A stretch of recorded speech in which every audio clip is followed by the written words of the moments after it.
Hope y'all enjoy.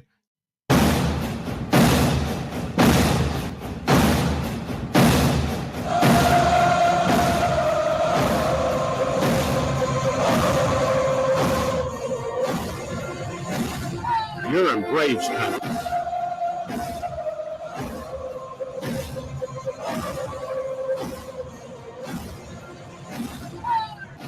Hey, howdy, hi, and how the hell are you? Well, by now you got to know it's official. We got the word early this morning from a very reliable source, and then we started seeing it go all over the Twitterverse. Mike Soroka's coming back. Michael Soroka's coming back. He'll be back tomorrow.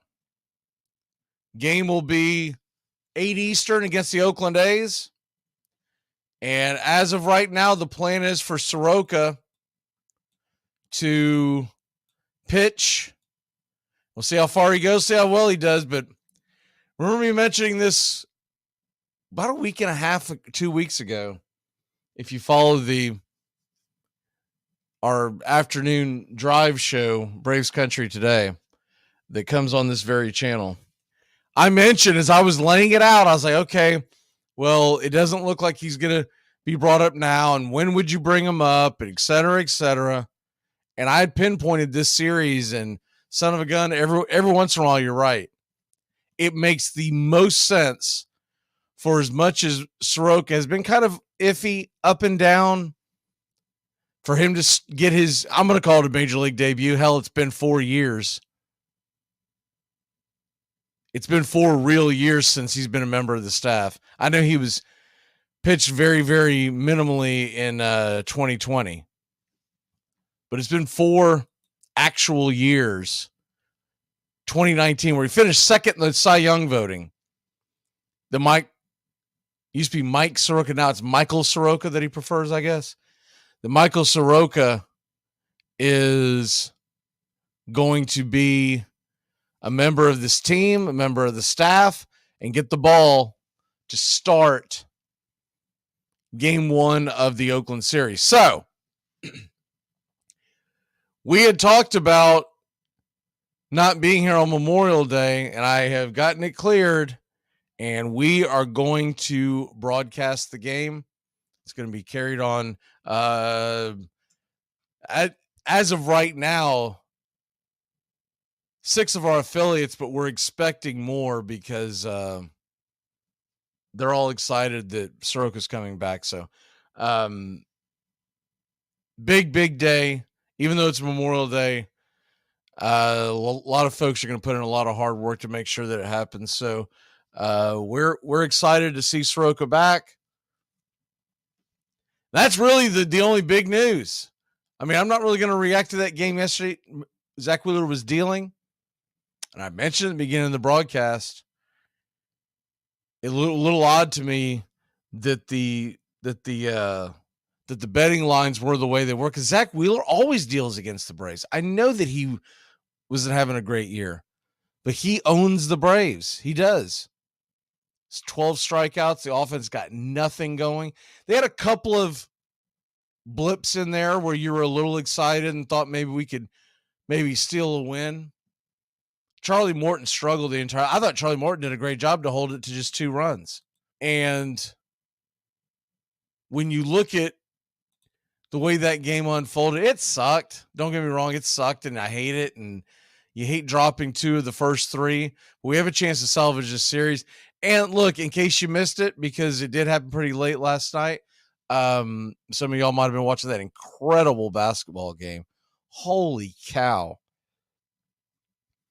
I don't talk about it much, but I'm a lifelong Celtic fan, almost as long as I've been a Braves fan. And I was on pins and needles. I could not believe I had almost not given up, but I'd almost started to come to the realization the season was over, even though it was an incredible comeback in the series. And then that shot at the buzzer. I mean, I don't ever recall anything that dramatic in that big of a moment with that little bit of time left.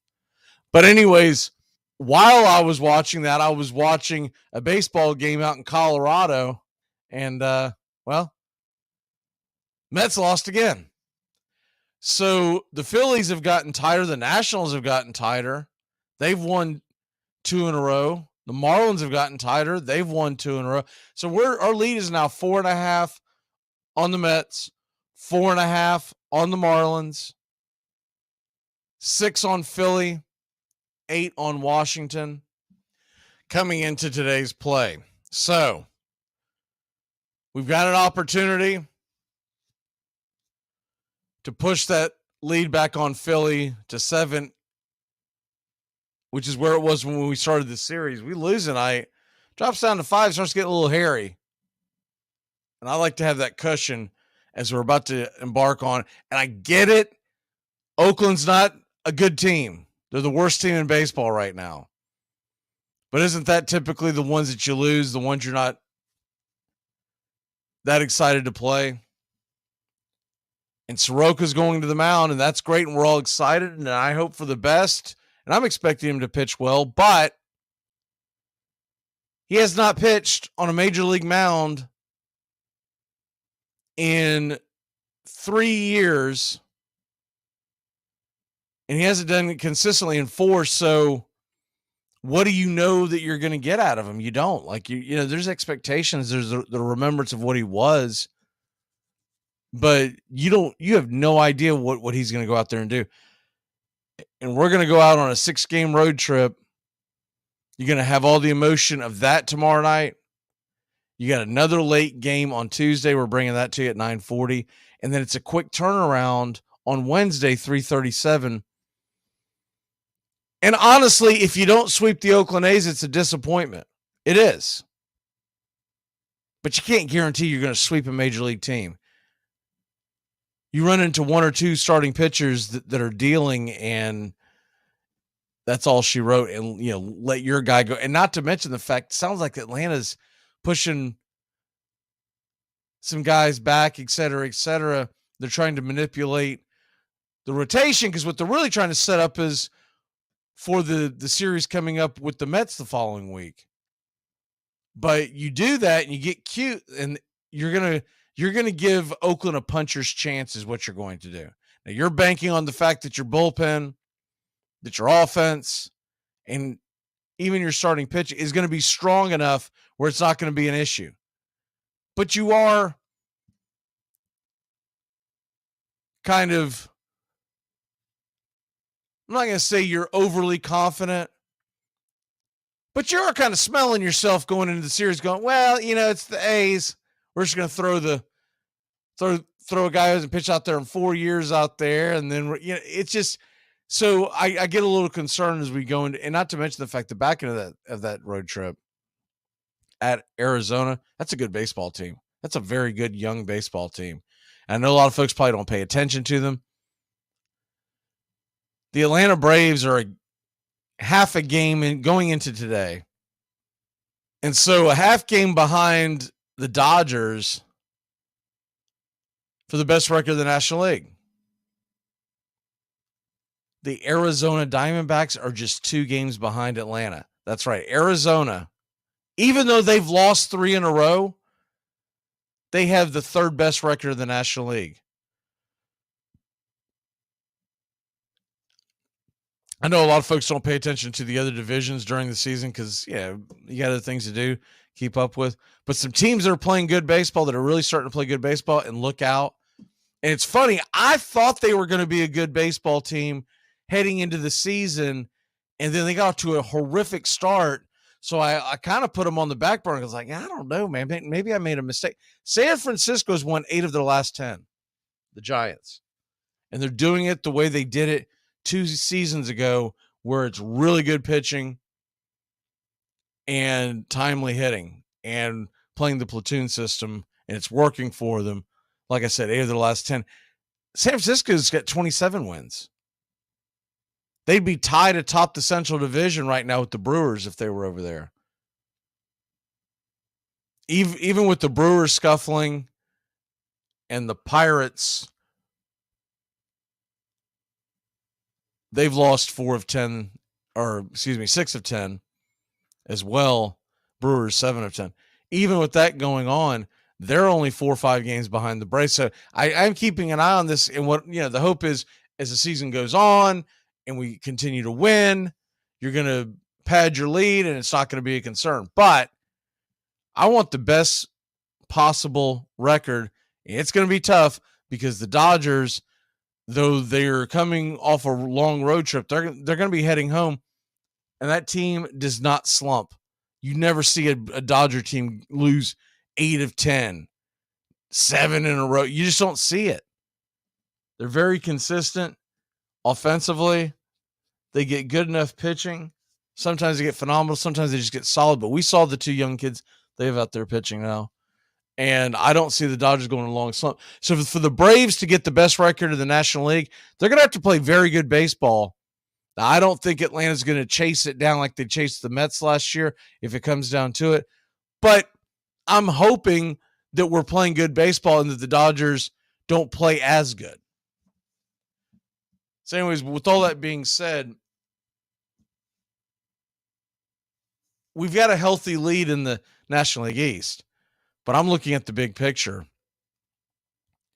And by the way, right now, if we end up playing the Tampa Bay Rays in the World Series, there's not much of a chance we're catching them. They're going to have to fall off the hill. I mean, they are 38-16. They are 7 games. Well, I guess technically 6 games in front of the Braves. That's a lot of games to make up. Now, they do play in a much tougher division, top to bottom. God, can you imagine if you're a Toronto Blue Jays fan right now, you're a game over 500, 50-something games in the season. You're like, all right, we're off to a decent start. We swept the Braves. We got a good team. They are 10.5 back in their division and in the cellar because Tampa Bay took off like a bottle rocket and Baltimore's 33-19. The Yankees are starting to win. Red Sox continue to put together a hell of a season. I bet the average fan can't name 4 players on the Boston Red Sox, but they are, by the way, Adam Duvall, I saw, is coming back soon. He's going on a rehab stint for the Red Sox. So I do like to pull for the old Braves, especially the ones that I really liked. I was a big Adam Duvall fan. But anyways, tonight's action, going to get you set real quick. Strider on the mound. And you expect a good performance from Strider. It's Philadelphia, so nothing's a given because that is a very, very good offense. But if it gives you an indication, we're minus 267 on the money line out in Vegas. And for those of y'all who don't follow gambling, it means you would have to bet $267 to win 100. That's a huge, huge favorite. In football terms, that's about a 10-point favorite. So he's going up against Covey. And Covey has only pitched 9 innings this year. He's got 3 ERA, a 1.33 whip. He's given up 10 hits, 9 Ks, 2 home runs.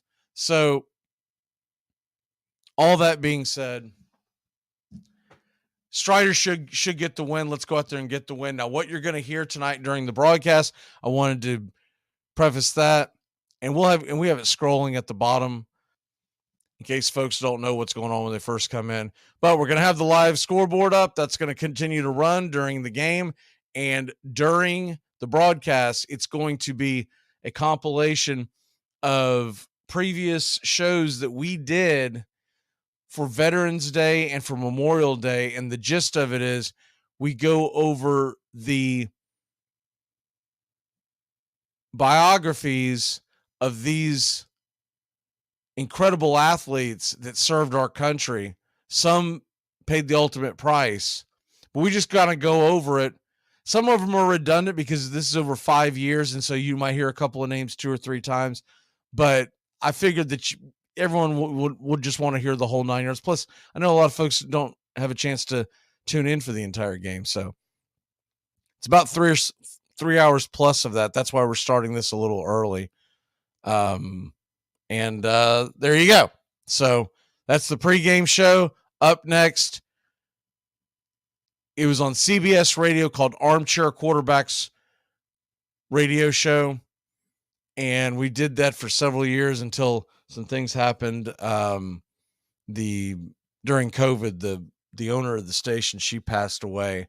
So we ended up leaving external radio, and then we were picked up again last fall by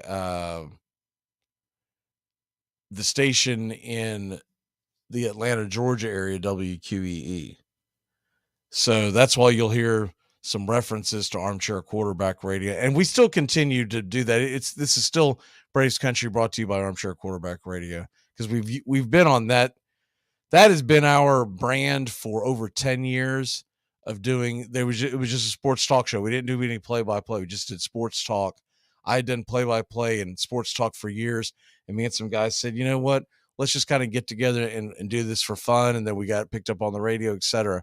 But they were my favorite shows when we did this. I didn't get a chance to get it all in because you only have so much time for this ball game. But I grabbed from 4 different years, and it's well over 3 hours of it. And we mix in some music, some patriotic music in between the breaks. All right, Braves, Phillies, go get them, boys. And hope y'all enjoy the Salute to Service shows compilation from Armchair Quarterbacks Radio, Days Gone By. You're in Braves country.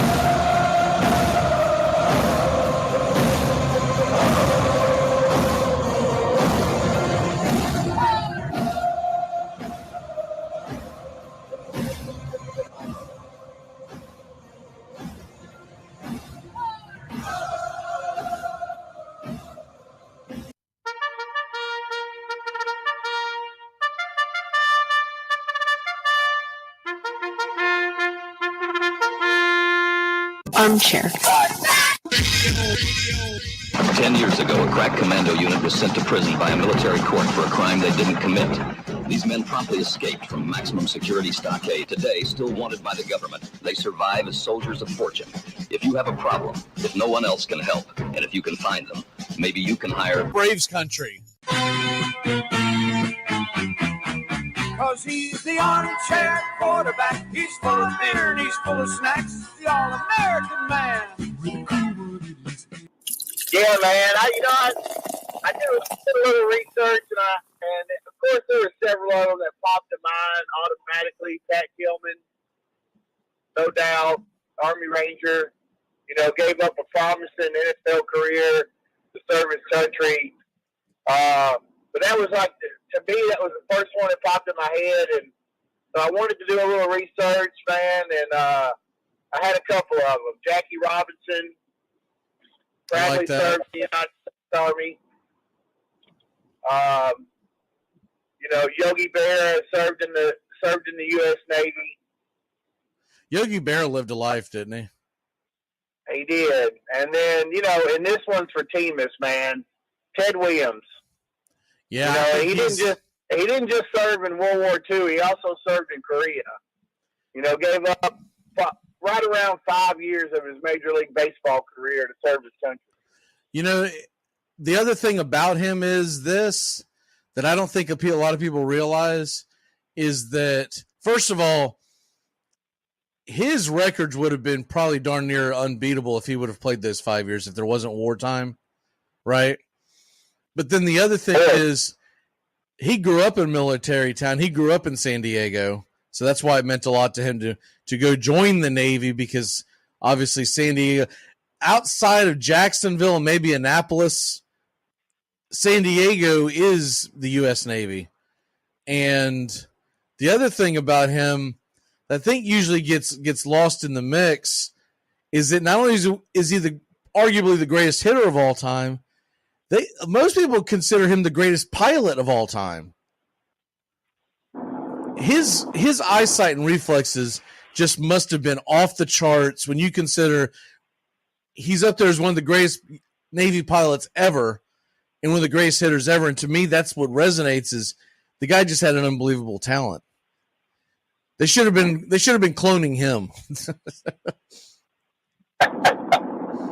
I know they tried to, and they did that weird thing. They froze his head or whatever. I don't know what that was about, but if they could have cloned folks back then, I mean, that's the guy you clone. Well, you're a Red Sox fan or not, man. I don't see anyone that has ever said anything bad about Ted Williams. I just think one of the coolest things about him is that they asked him as a young child, what did he want to be when he grew up? And he said, I want to be the guy that walks down the street and people point at him and say, that's the best damn hitter that's ever walked the earth. And he did it. I mean, to be that laser focused on something that early in his career. Yeah, laser focused, man. I mean, and everybody knows I'm no Red Sox fan, but I have a great deal of respect for his ability on the baseball field and for his service. Well, it's not his fault that he got picked by the wrong team, right? Yeah, it's totally not his fault, man. It's not like the Red Sox are a college and he chose to go there. Exactly. I've got my Mount Rushmore that I'm going to get into next hour, but some of the people that I think a lot of people don't know a lot about, I'm going to gloss them over real quickly. We've got other things we're going to get into, and we're going to be doing this all day long. You remember Leon Spinks? That he's the only fighter ever to take the belt away from Ali. Okay? What a lot of people don't know about that guy is that he grew up in a rough area in St. Louis, Missouri. He joined the Marine Corps to get the heck out of there. When he got in the Marine Corps, they taught him how to box. I thought that was pretty, his service wasn't jaw-dropping like Ted Williams, but I thought that was some of the cool stuff. And one of the guys that is probably forgotten, but he played during our generation, is Chad Hennings. He was a linebacker for the Air Force Academy, and he went and served. He served 4 years, so he was over there in the first Desert Storm, right? He just got out of harm's way, but he came back to play for, I believe he played for the Cowboys and a couple other teams, and ended up with a good 7-8 year career. He's one of the ones we've always kind of glossed over. And one of the other ones that I'll just throw at you and we'll move on is he's not on my list, but he came really close to. It's a guy by the name of Hobie Baker. And he is the only athlete to be named in the College Football and Hockey Hall of Fame. He went to Princeton. He served in World War I. He was the commander of the 103rd Aero Squadron. And long story short, Baker was killed just a few weeks after the war while he was still in the military flying a test plane back. So I like to give respect to him. On Veterans Day, we do an entire show, and this year it'll obviously be a 3-hour show. We do an entire show of this. This is all we do. We do deep dives. Today it's Memorial Day, so we've got a lot going on, so we'll move along a little bit, but we like to give the salutes to everybody. And as my wife's running around in the background, I'm hoping she didn't hear about our whole plan for me to get the pork butt going. Yeah, sales at Ross. There's a sales at Ross. There's a sales at Ross. Buy none, get one free. I'm telling you, it was a deal. They would only take cash, so I don't have a receipt. Look at all the money I saved. All this stuff was 30-40% off.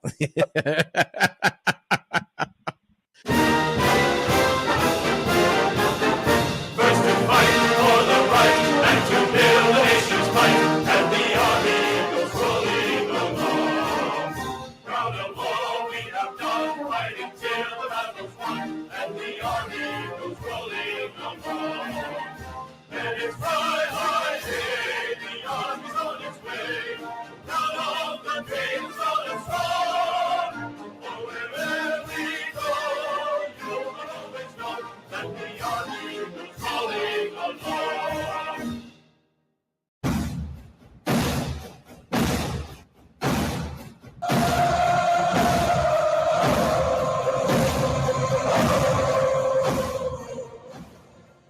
You're listening to Braves Country Baseball's Salute to Service special, a compilation from our Armchair Quarterback Radio Show, which aired for 8 years on CBS Sports affiliates before changing to Braves Country.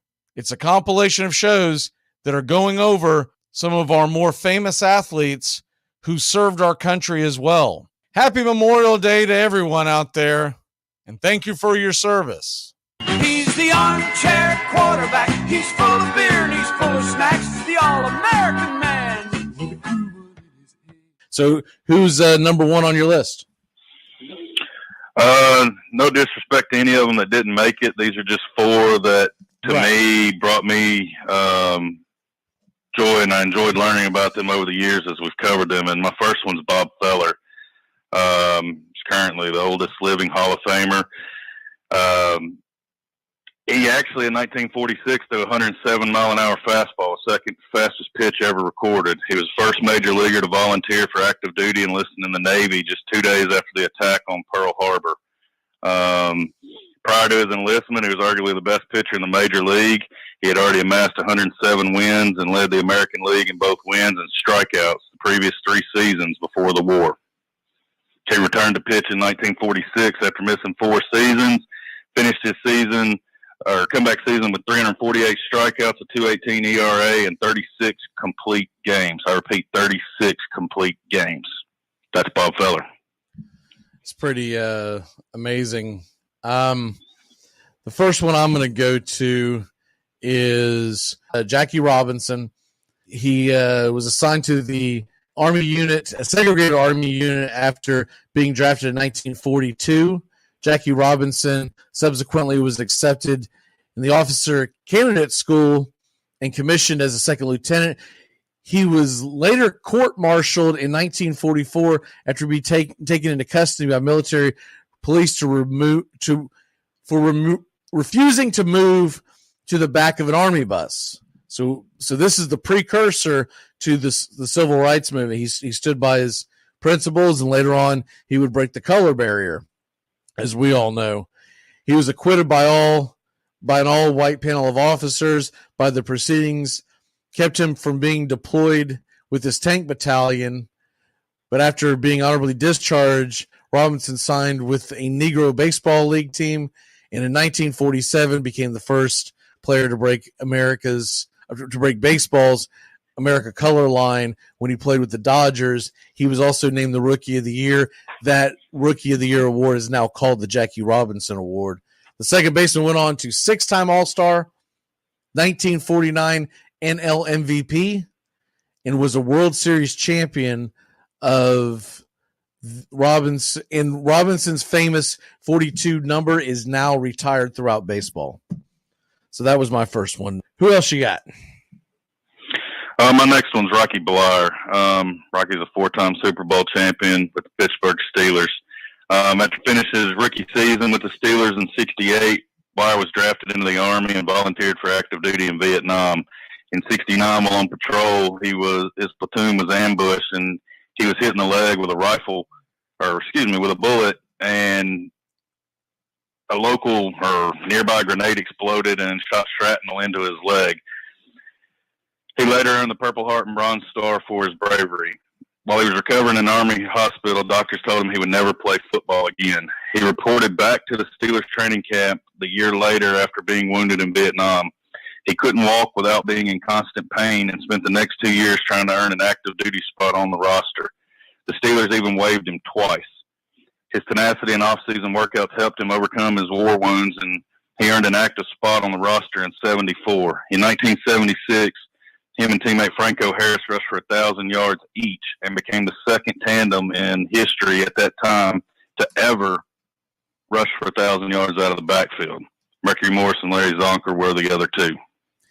You know, with him, I grew up knowing about Rocky Bleier as a great running back. I don't ever remember anyone ever mentioning, until we started doing this, I don't ever remember them mentioning his service. And I can always see why he's high up on your list. It's just amazing. And maybe I was just oblivious because I was younger, or maybe it just wasn't well documented. I don't know. But until we started doing this, I didn't know this about a lot of the athletes. it's one of my favorite shows we do of the year because obviously the the Veterans Day show is the big one where we do this deep dive for the entire show. But it's one of my favorite things because I think it gives listeners a better appreciation for what these men do. And some of this stuff will get us choked up. Like I've had to fight back tears several times, even though I've read the thing 2 or 3 times before I go on air, right? I'll still get choked up when you read some of this stuff. My number 2 is Christy Mathewson. Christy Mathewson, with the use of poisonous gas, a major concern for soldiers in World War I, the U.S. Army's Chemical Corps became a high-profile unit, which is where Christy Mathewson served. It was in this division that Mathewson served after his baseball career. In 1918, Mathewson enlisted and was sent to France, where he was accidentally gassed and developed tuberculosis. He died in 1925. Now, he had every intention of coming back and playing much longer. But when he came back, his evidently he had a hard time breathing, et cetera, et cetera. You can imagine what tuberculosis did. And back then, they didn't have all the regulations that they have in wartime like they do now. They had developed poisonous gas and they were using on it. I mean, it was a terrible thing that the Germans were doing back then. But Christy Mathewson, no pun intended, took one for the U.S. team and got in there, but essentially gave his life. And I've always respected that because a lot of people also don't understand. Christy Mathewson is one of the greatest pitchers to ever play the game. Christy Mathewson finished with 373 wins, a 2.13 ERA, 2,500 strikeouts, back in a time where strikeouts did not happen. By the time, the Nolan Ryans and the Roger Clemens came around and they're hitting all these strikeout marks, and you're like, man, they strike them out a lot better than they used to. It's either they were throwing faster. The key to the game back then was not to get struck out. Everyone went out of their way to make contact with the baseball. You were embarrassed. I even remember when I was growing up, it used to be a thing, and now it's no longer, no one cares anymore. But you used to be embarrassed to have to walk back to the dugout after a strikeout. So he played for the New York Giants from 1900 to 1916, and then he played with the famed Cincinnati Red Stockings from 16 to 18. He was on that Cincinnati team that that beat the Chi Sox. He's 2-time World Series champion, 2-time Triple Crown winner, NL wins leader 4 times, 5-time NL ERA leader, and 5-time strikeout leader. He pitched 2 no-hitters. 373 wins, he probably would have had up around 425-ish if he hadn't have gotten poisoned. What's your number 3? My number 3 is just one of my favorite veterans to ever play the game, and that's Ted Williams. Teddy Ballgame, whatever you want to refer to him as, arguably the greatest hitter in Major League Baseball history. He hit 406 in 1941, the last time anybody's ever hit over 400. Williams, a veteran of 2 branches of the military, the Navy and Marine Corps, and a veteran of 2 wars, World War II and the Korean War. World War II, he served as a Navy flight instructor and never saw active duty. During the Korean War, Williams threw 39 successful combat missions for the Marine Corps. On one such mission, his plane suffered anti-aircraft fire that crippled his electrical systems and hydraulics, but he managed to fly the damaged plane back to an air base close to the front lines. For this, he was awarded the Air Medal. He lost a total of 5 seasons to military service for his country. And then the rest of the world, we just speculate what could have been had he not. But I'm so thankful that Ted did serve, and for that, I salute him. Yeah, I think it's been well documented what Ted has done. I just don't think a lot of people have grasped what his numbers could have been, because that was right in the prime of his career both times. And absolutely, to think that, I mean, first of all, he would have been at least number 2 all time in home runs when he retired. Obviously, Hank Aaron passed later on down the road, but he most definitely would have beaten Willie Mays' numbers, and he might have beaten Babe Ruth. In fact, I was reading up on this yesterday, and he said that one of the things that touched him the most was that Babe Ruth made a comment to him very early in his career. Very early, Babe Ruth said to him, "You're one of the best I've ever seen. If anyone breaks my record, I hope it's you." And he said that he wore that as a badge of honor his entire career. That with Babe Ruth thought that I was one of the greatest ever. That had to have meant something, right? Just, man, a quote like that, just letting it all sink in. Yeah, ghosts talking to ghosts, and here you think about it. It was 100 years ago this coming fall that Babe Ruth was traded to the New York Yankees for no net. It's all about that Broadway show up there in Boston.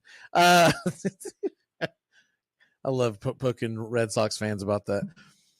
My next one is Jack Loomis. After playing in 9 games for the New York Giants as a rookie defensive end, Jack Loomis enlisted in the Marine Corps in 1942, the first wave of troops to land on Iwo Jima in 1945 was his platoon. He remained on the island after the initial day to continue to battle the Japanese. Commanding Company E's 3rd Rifle Platoon march. On March 8th, Loomis was helped knock off 3 enemy strongholds despite suffering injuries from grenade shrapnel before being mortally wounded by a landmine while saving 2 others. Before dying, he famously told the field doctor, "Well, Doc, the New York Giants lost a hell of an end today." Loomis was awarded the Medal of Honor. What's your number 4? Well, my number 4 is I'm going to come full circle with Memorial Day and talk about the baddest dude on the planet, Mr. Pat Tillman. He was an enigma, and especially in today's age of prima donnas and athletes that are chasing dollars and fame, Pat turned that down. He actually did the unimaginable. After the September 11th terrorist attacks on the Twin Towers, Tillman turned down a multi-million-dollar contract with the Cardinals to enlist in the Army. Him and his brother, who was an aspiring baseball player, both became Army Rangers and went down to Fort Benning, Georgia. They did multiple tours of combat in Iraq and Afghanistan. Tragically, Tillman was killed over in Afghanistan and paid the ultimate price, and that is what we need to keep in mind this Memorial Day is these guys and their sacrifices and what they've done for our country. And Pat Tillman, I thank you, man. Thank you. Yeah, I think he's probably one of the most talked about ones. When we do Veterans Day, we have people send theirs in as well. And Pat Tillman's usually the number one for obvious reasons. It's this generation. It is, and that's the reason my list is the way it was. I didn't want to memorialize anyone, but for Tillman, man, just the unselfishness in an individual for anybody that signs up for that kind of duty, but to be in the walk of life that he was in and the situations and the income, and to just put it all aside and do what he felt was necessary. Well, if you think about it, he did what Ted Williams did. And a lot of them did in World War II. World War II was commonplace. When Tillman did it, everyone was like, "What are you, nuts?" Because this has become a me society. Pat Tillman put his country first. If Pat Tillman would have done that in the 1940s, nothing would have been thought of it because several guys did it, right? Yeah, it's true. It wouldn't have even been talked about as much. I mean, obviously, just like Loomis, it would have been brought up and we would still talk about it, but it wouldn't have been as big a deal. Bob Kalsu is my last one. He's the only professional football player to lose his life in the Vietnam War. Kalsu was killed on July 21st, 1970, after his unit came under enemy mortar fire just hours after his wife gave birth to their second child. That part always gets to me. She was informed of her husband's death. In addition to being an All-American tackle at University of Oklahoma, Kalsu was also in Oklahoma's ROTC. To satisfy the program's responsibility, Kalsu was sent to Vietnam in November of 1969 as a second lieutenant. Just 1 year earlier, he had been selected by the Buffalo Bills in the 8th round of the draft and started the entire 1968 season. Kalsu was named the Buffalo Bills Rookie of the Year in his efforts. And then just a year after entering, he lost his life. One other person that I want to mention, because I couldn't find his info earlier, was Jerry Coleman. And that's because he ended up becoming a Hall of Fame broadcaster, so we can relate to him. Not that we're ever going to be Hall of Fame broadcasters, but you speak for yourself over there. Yeah, well, I am. I'll sign you an autograph. Don't you worry. Thanks, buddy. But Coleman was the only major league player to have seen combat in 2 major wars.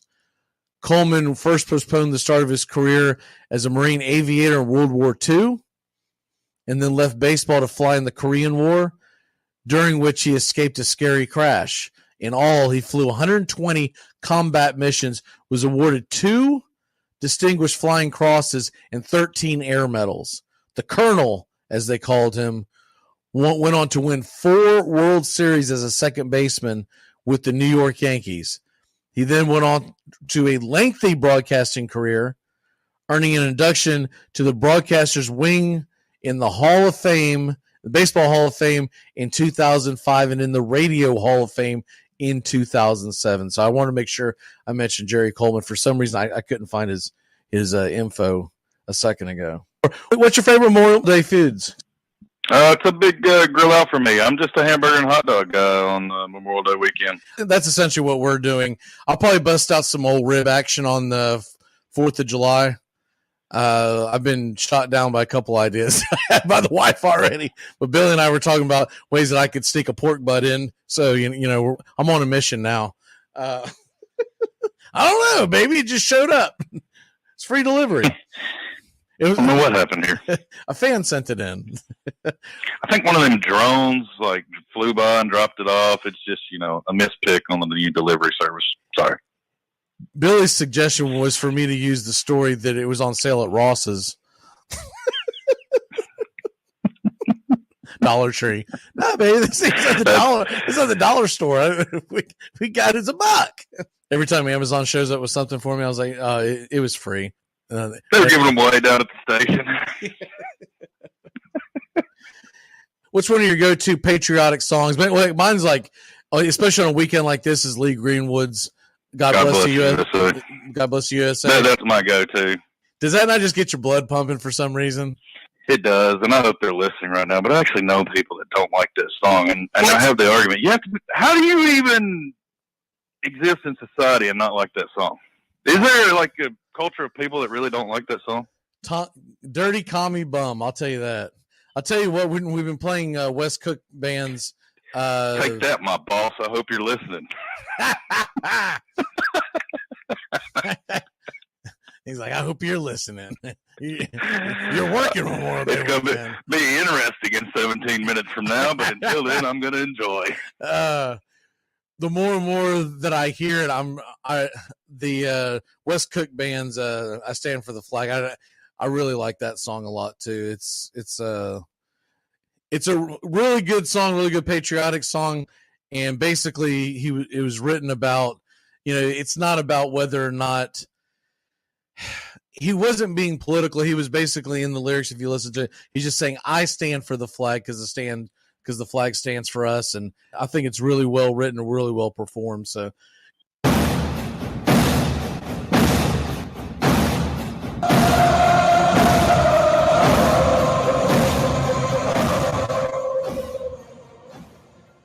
You're listening to Braves Country Baseball's Salute to Service Special, a compilation from our Armchair Quarterback Radio Show, which aired for 8 years on CBS Sports affiliates before changing to Braves Country. It's a compilation of shows that are going over some of our more famous athletes who served our country as well. Happy Memorial Day to everyone out there, and thank you for your service.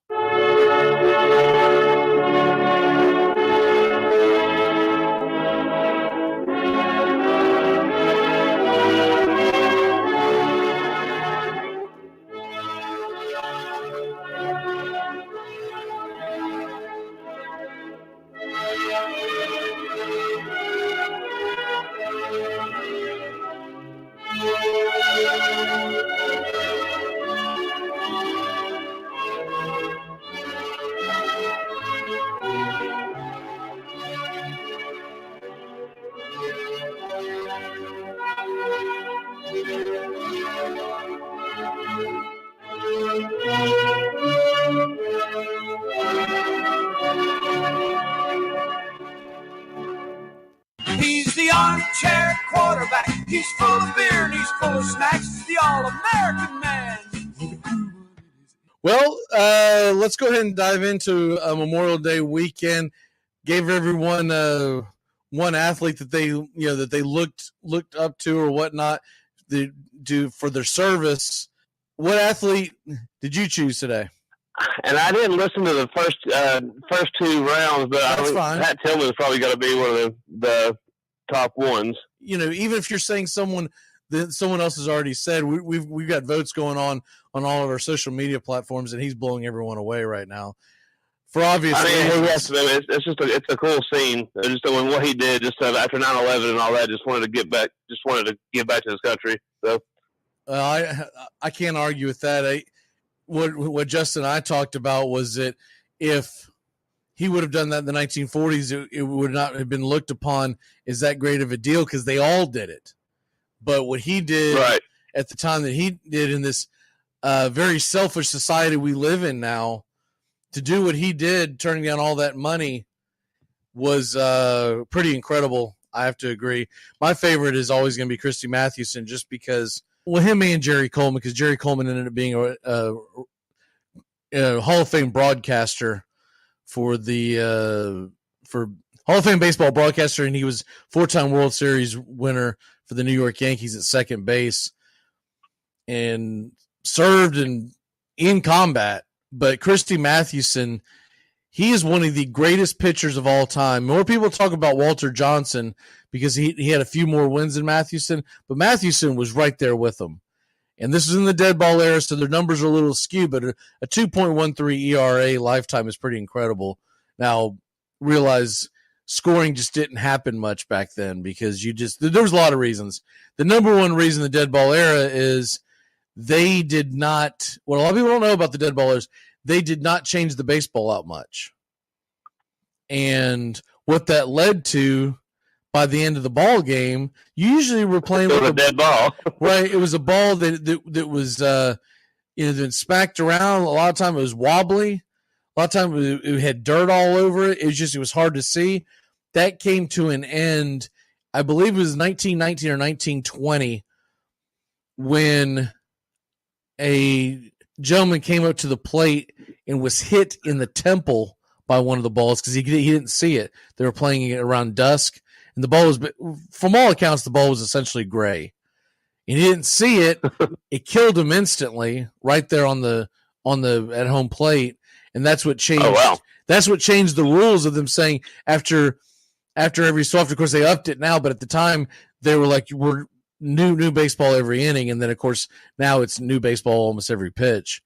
But what led to that directly after that rule was all of a sudden Babe Ruth was slamming home runs out of the building. And so that had a lot to do with why Babe Ruth was out hitting teams. He had the year that he had 54 home runs, he was out hitting teams. So he was ahead of the curve, don't get me wrong, but a lot of it had to do with the fact that they were actually using real fresh live baseballs. So that's why Mathewson is always one of my favorites, is because it always brings up that kind of conversation. He died because of poisonous gas that he inhaled fighting the Germans in World War I, came back and he developed tuberculosis. So on that happy note. I know, that's interesting. Yeah, well, on Veterans Day, if you ever want to hear a really good show, Veterans Day, we do deep dives on a lot of players that a lot of people don't know. There are athletes that you know of them. You just had no idea their contribution to society. It's dumbfounding. Every year we find more and more. We've been doing this for about 5 years on Veterans Day. The reason why this is the first time for us doing it on Memorial Day weekend is this is the first time that we've been daily show. And B, a lot of times in the past, we've actually taken a hiatus until about mid-June on the Armchair Quarterbacks to recharge your batteries, so to speak. So we haven't been on in broadcasting during Memorial Day. So this year we decided to do Mount Rushmore, and then also get everyone else's opinion. What's your go-to food this weekend for Memorial Day?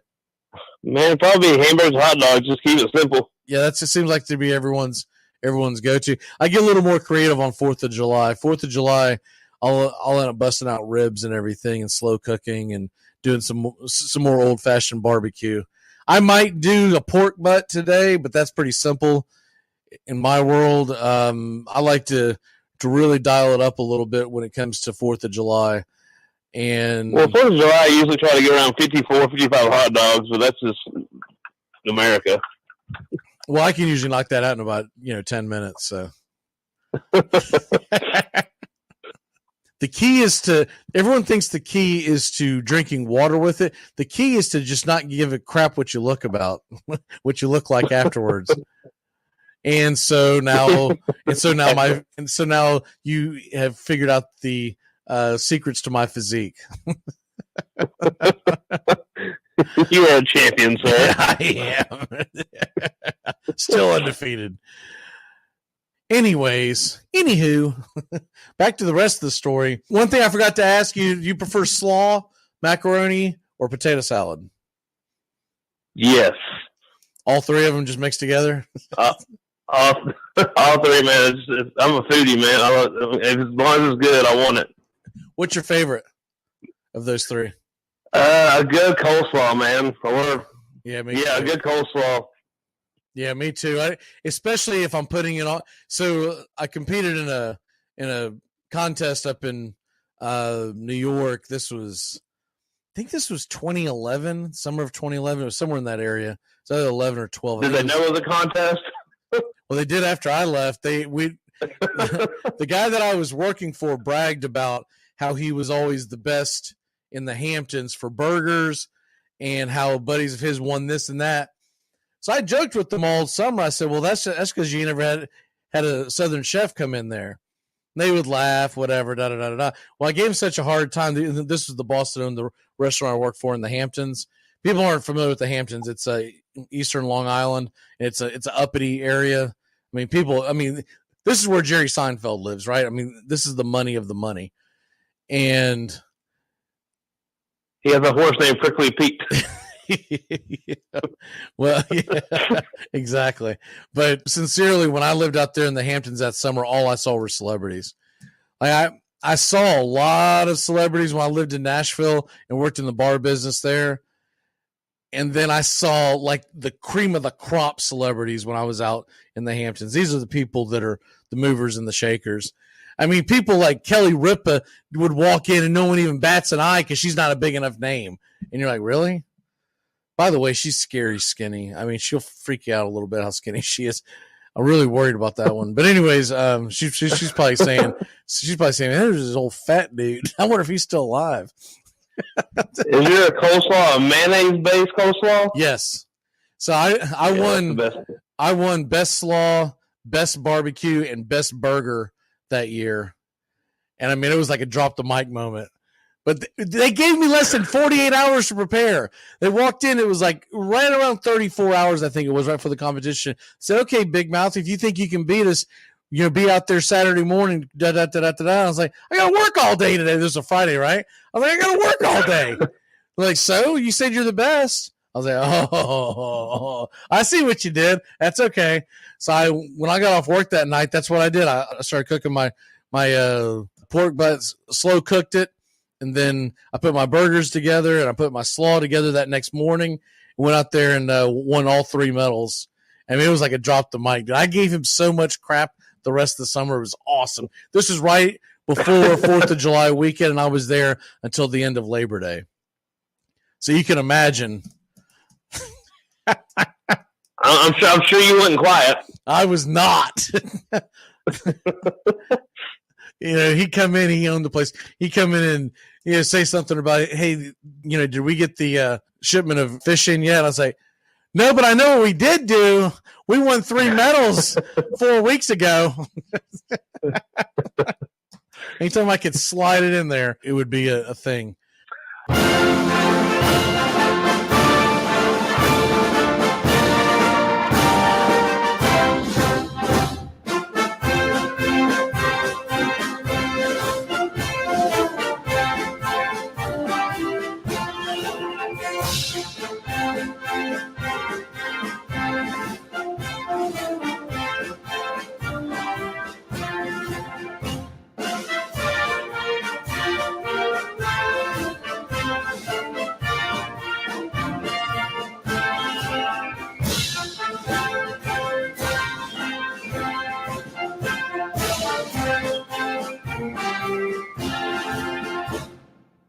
I just, with Memorial Day and being on a sports show, I just wanted to give a shout out to a great player who died in Vietnam in 1970. His name was Bob Katu. He was Rookie of the Year for the Buffalo Bills back in 1969.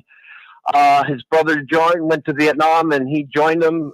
He died in action in 1970, and that's who I wanted to give a shout out to him, remember him, and a shout out to his family on this upcoming Memorial Day.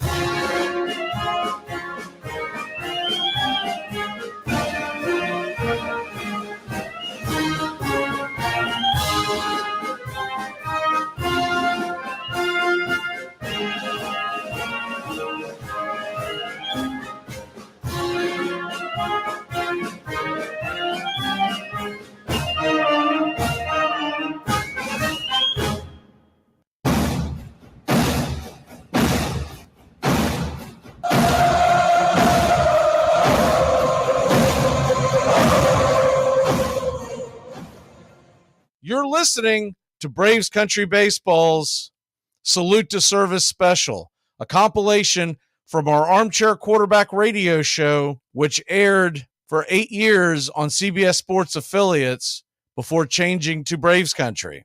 It's a compilation of shows that are going over some of our more famous athletes who served our country as well. Happy Memorial Day to everyone out there, and thank you for your service. He's the armchair quarterback. He's full of beer and he's full of snacks. The all-American man.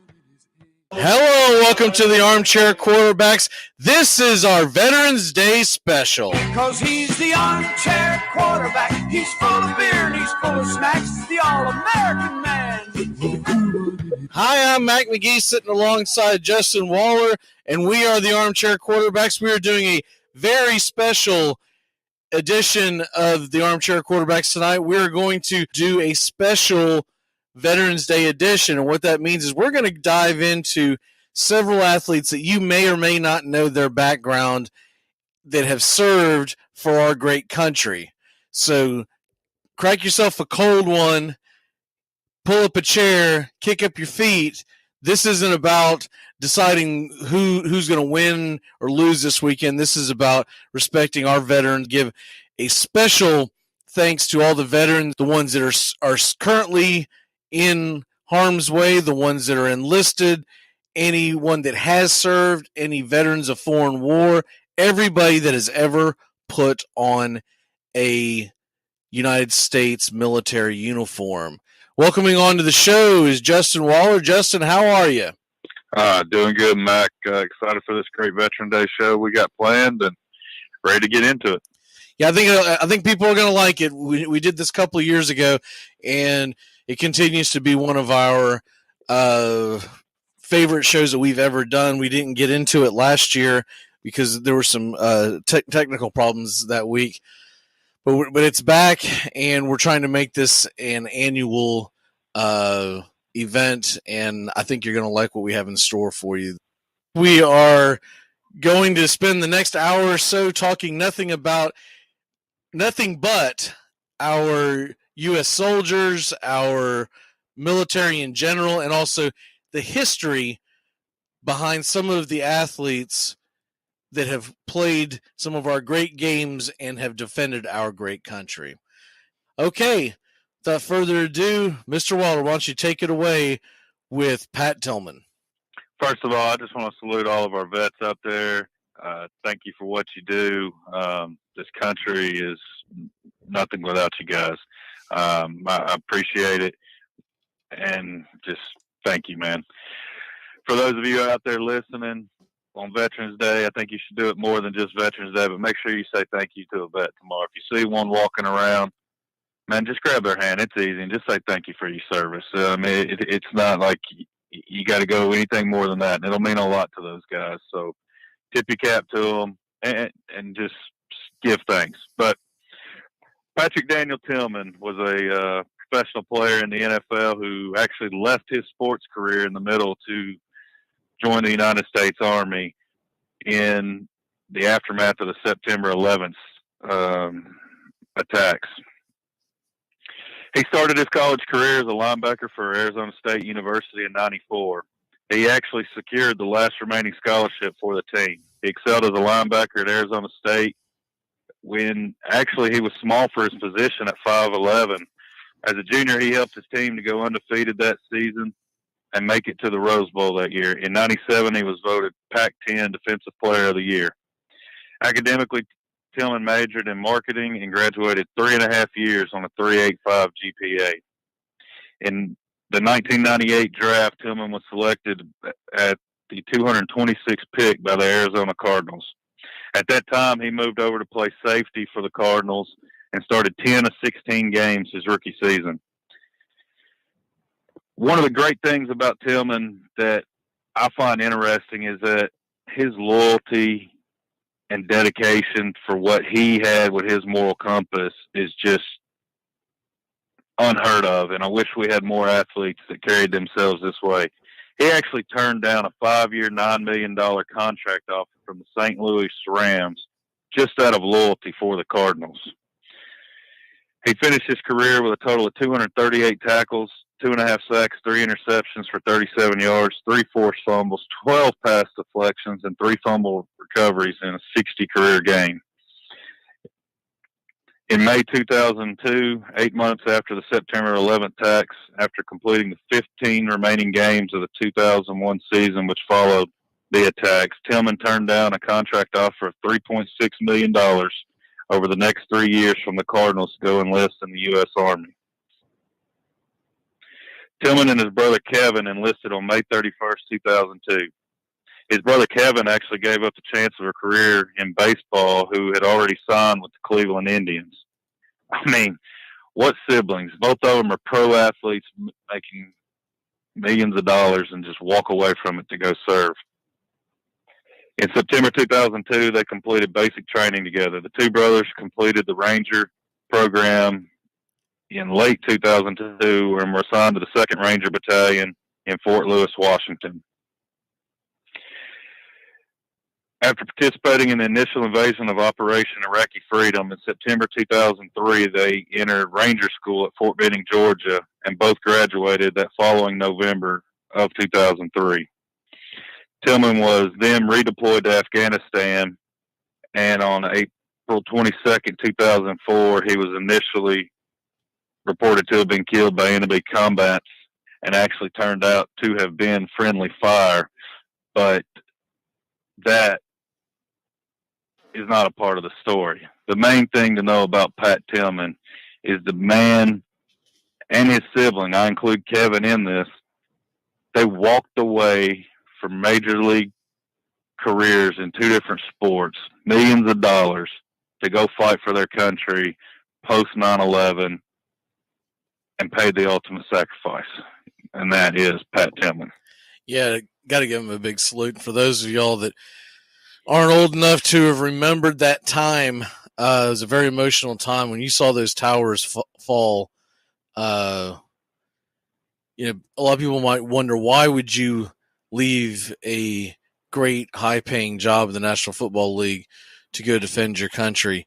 There was a rush of emotion and nationalism that took over this country for a little while that unfortunately has since faded right after the falling of those towers that I'll never forget.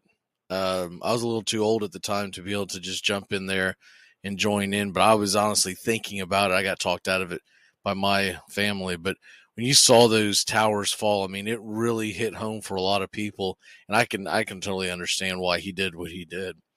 Okay, the next guy up is Ted Williams, 17-time All-Star. Just wrap your head around that, 17-time All-Star. A 2-time recipient of the AL MVP award, 6-time batting champion, 2-time Triple Crown winner. What? Hard enough to win one of those suckers. He won that sucker twice.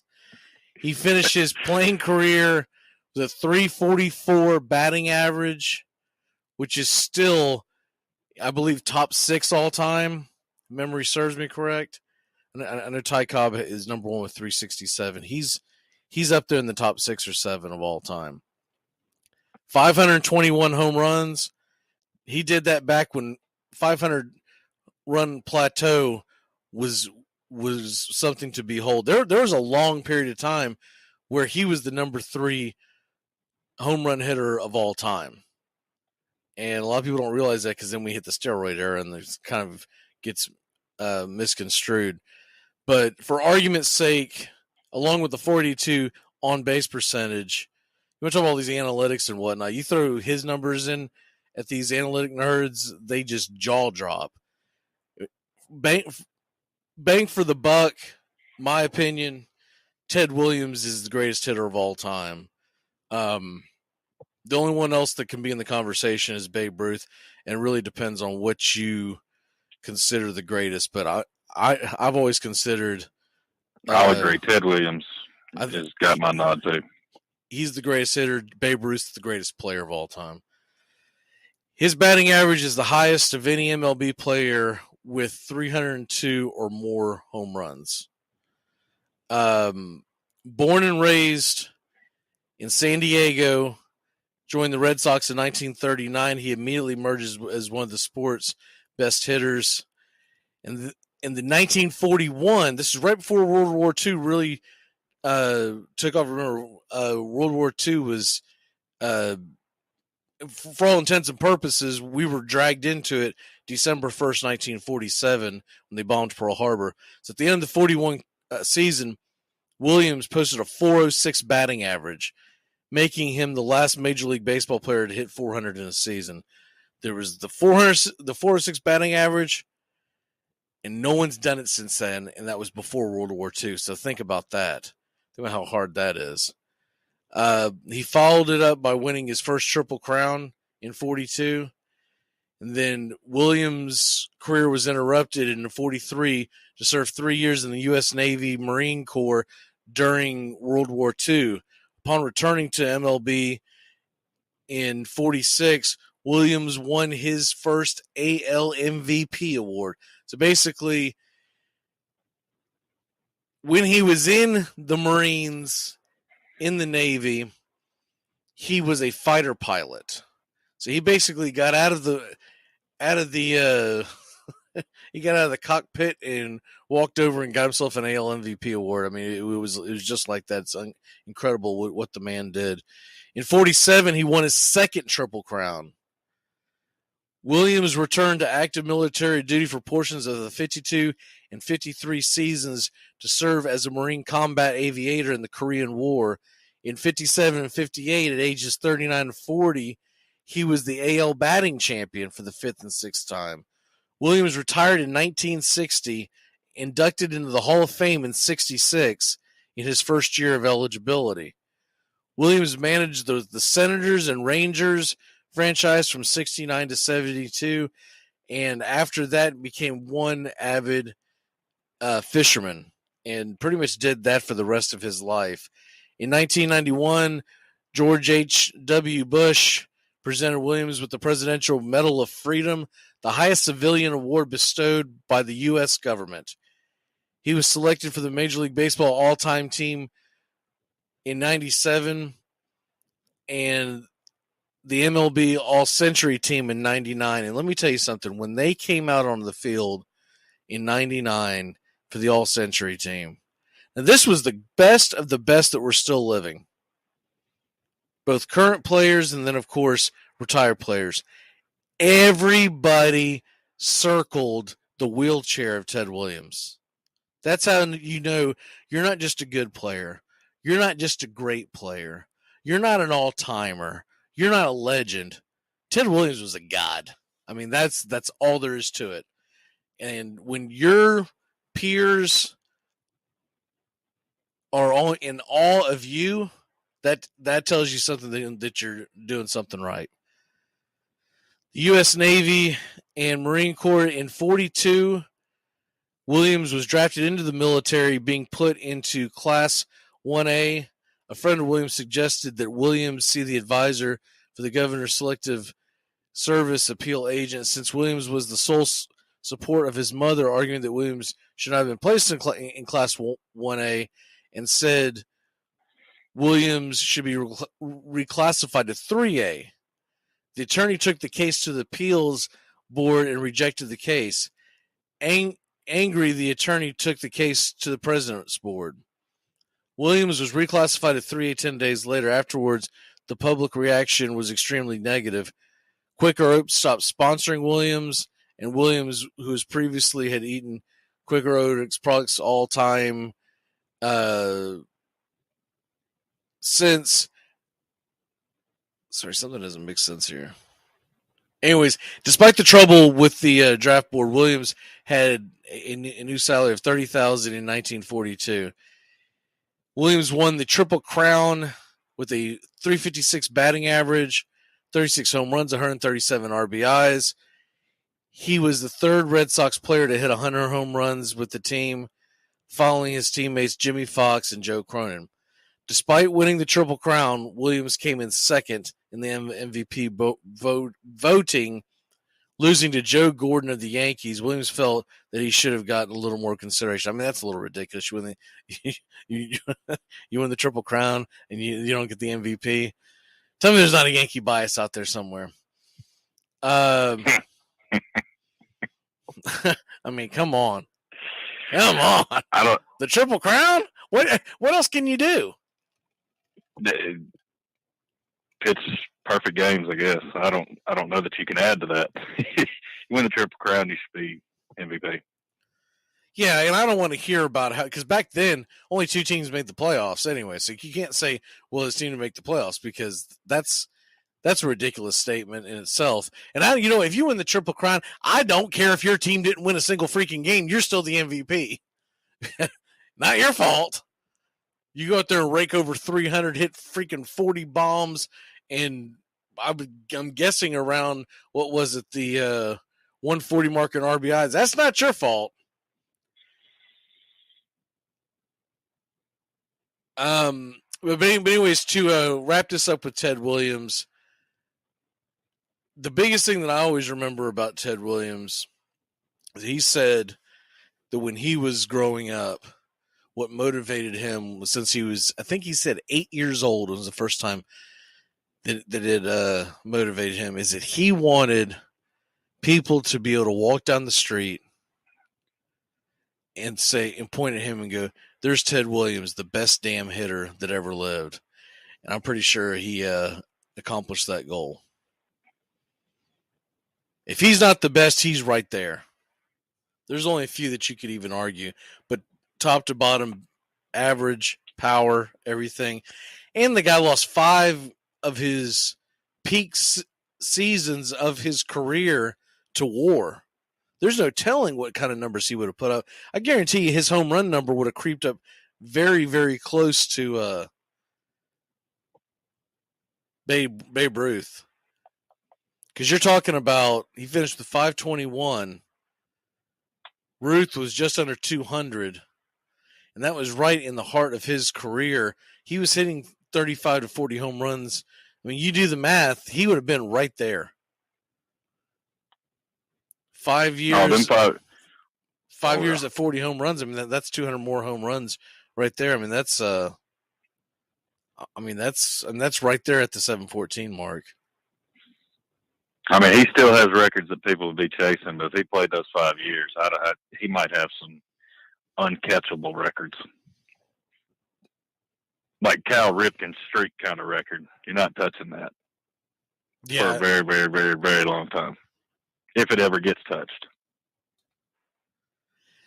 And considering, you're big time when, like I was talking about before, when the greats of the greats are surrounding you. I mean, we're talking about, I remember it was, I distinctly remember it was McGuire and Sosa and Jeter, and they were all surrounding his wheelchair, and they were all talking to him. And he always had this question that he would ask hitters. I heard this the other day, and he would ask him, do you ever smell the wood burn? And he said that if a guy told him he didn't know what he was talking about, then the guy wasn't a great hitter. He said, but if the guy did know what he was talking about, then he knew that he was a great hitter. And to a man, and I'm trying to remember who it was, but there was a lower rank player, and it was one of those journeyman type players that ended up going to broadcasting because he was telling the story. And so anyways, it was Ted Williams, Tony Gwynn. There was a third great hitter, and I want to say, I may not be doing this story justice, but I want to say it was McGuire. And the three of them plus this guy who was interviewing them, they were all talking, and he brought that up. Do you ever smell the wood burn? And the guy said, I don't ever smell the wood burn. When Williams looked at the other guys and said, yeah, he wouldn't.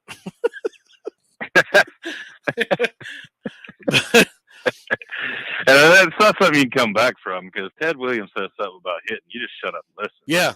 I mean, you don't come back from that one.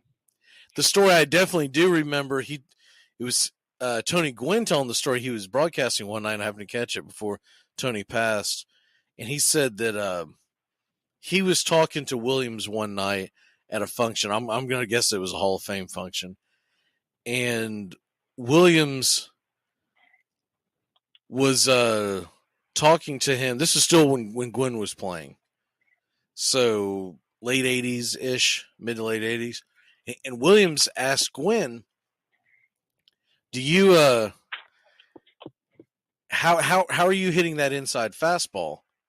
And Gwynn said something like, well, I don't really focus on that. He goes, that's the key for left-handed hitter, is you've got to hit that inside fastball. You've got to let them know that you can hit that out of the park.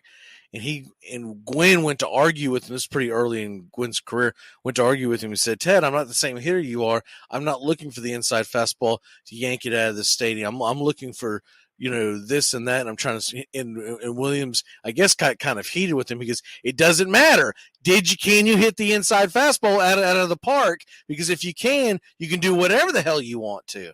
So I guess I guess they got kind of heated because Gwynn was like, you don't know what you're talking about. And Ted Williams the same reaction. So here's the funny thing. The very next season, Gwynn's playing.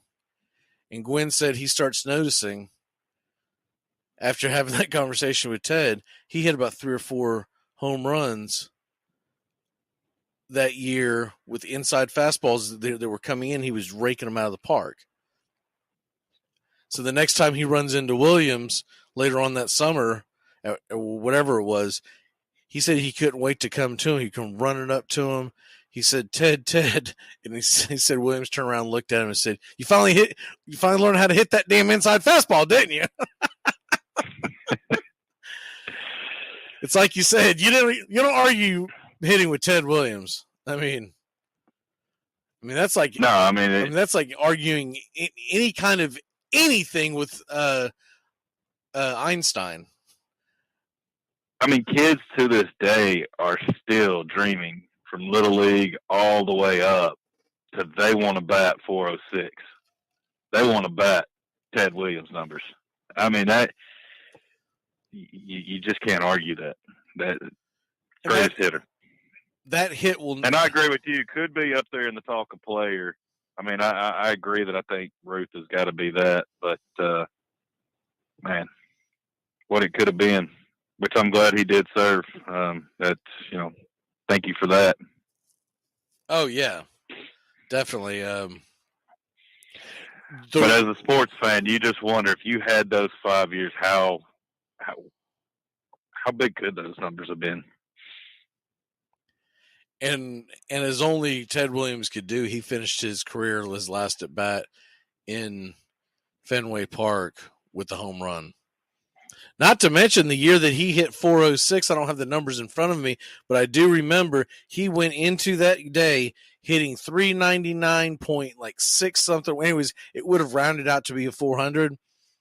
And the Red Sox manager gave him the opportunity to sit the day out. They were playing a doubleheader. I want to say against Detroit, but I don't remember who they were playing. And Ted Williams told the manager, no, I'm going to play. He said, man, if you don't play, they're going to round it out. You will be a 400 season. And Ted Williams told him, to hell with that. I either hit 400 or I didn't hit 400, but we're going to find out today. Williams went out and went 6 for 8 in that doubleheader, and that's how he ended up at 406. That's clutch. Okay, what you got next?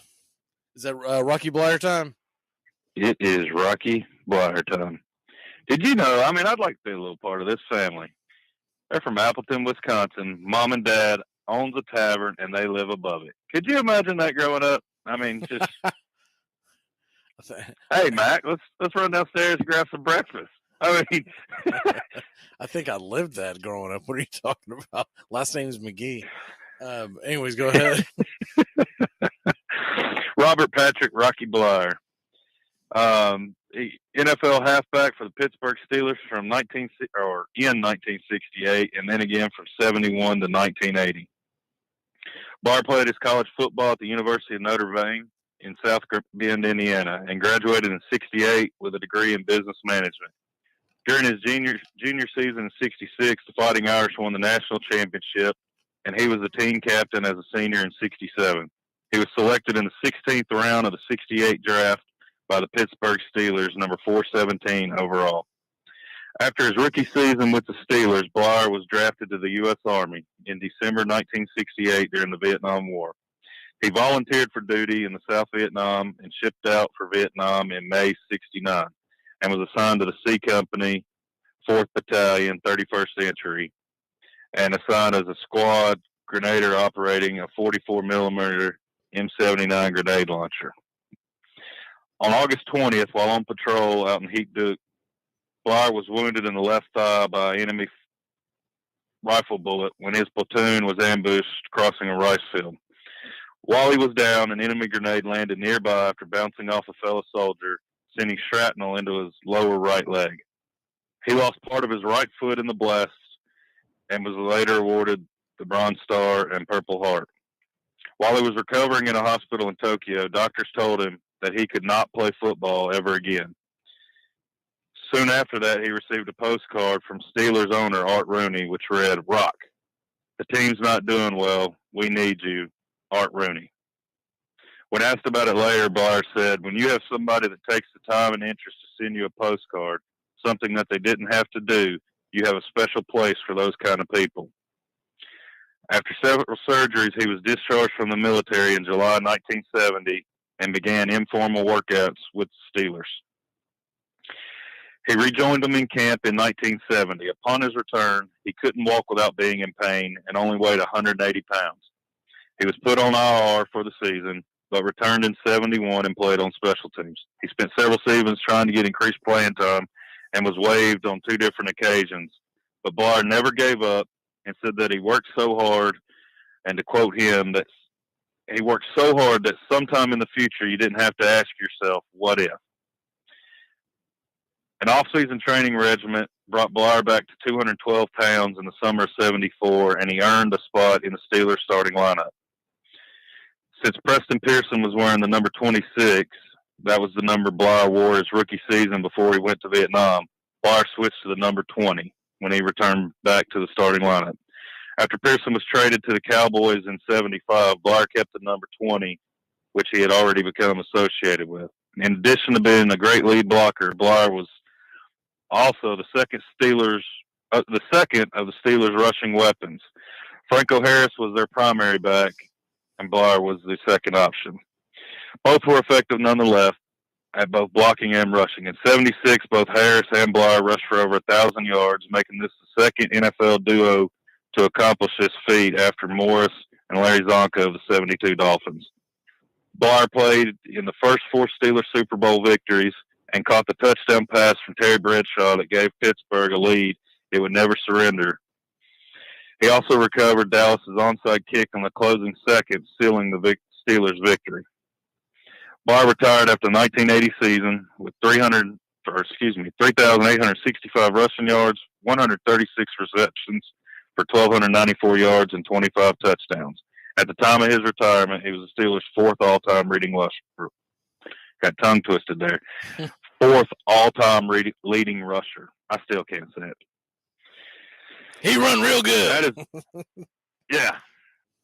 He ran good for the Iron Curtain. I just ran. Yeah.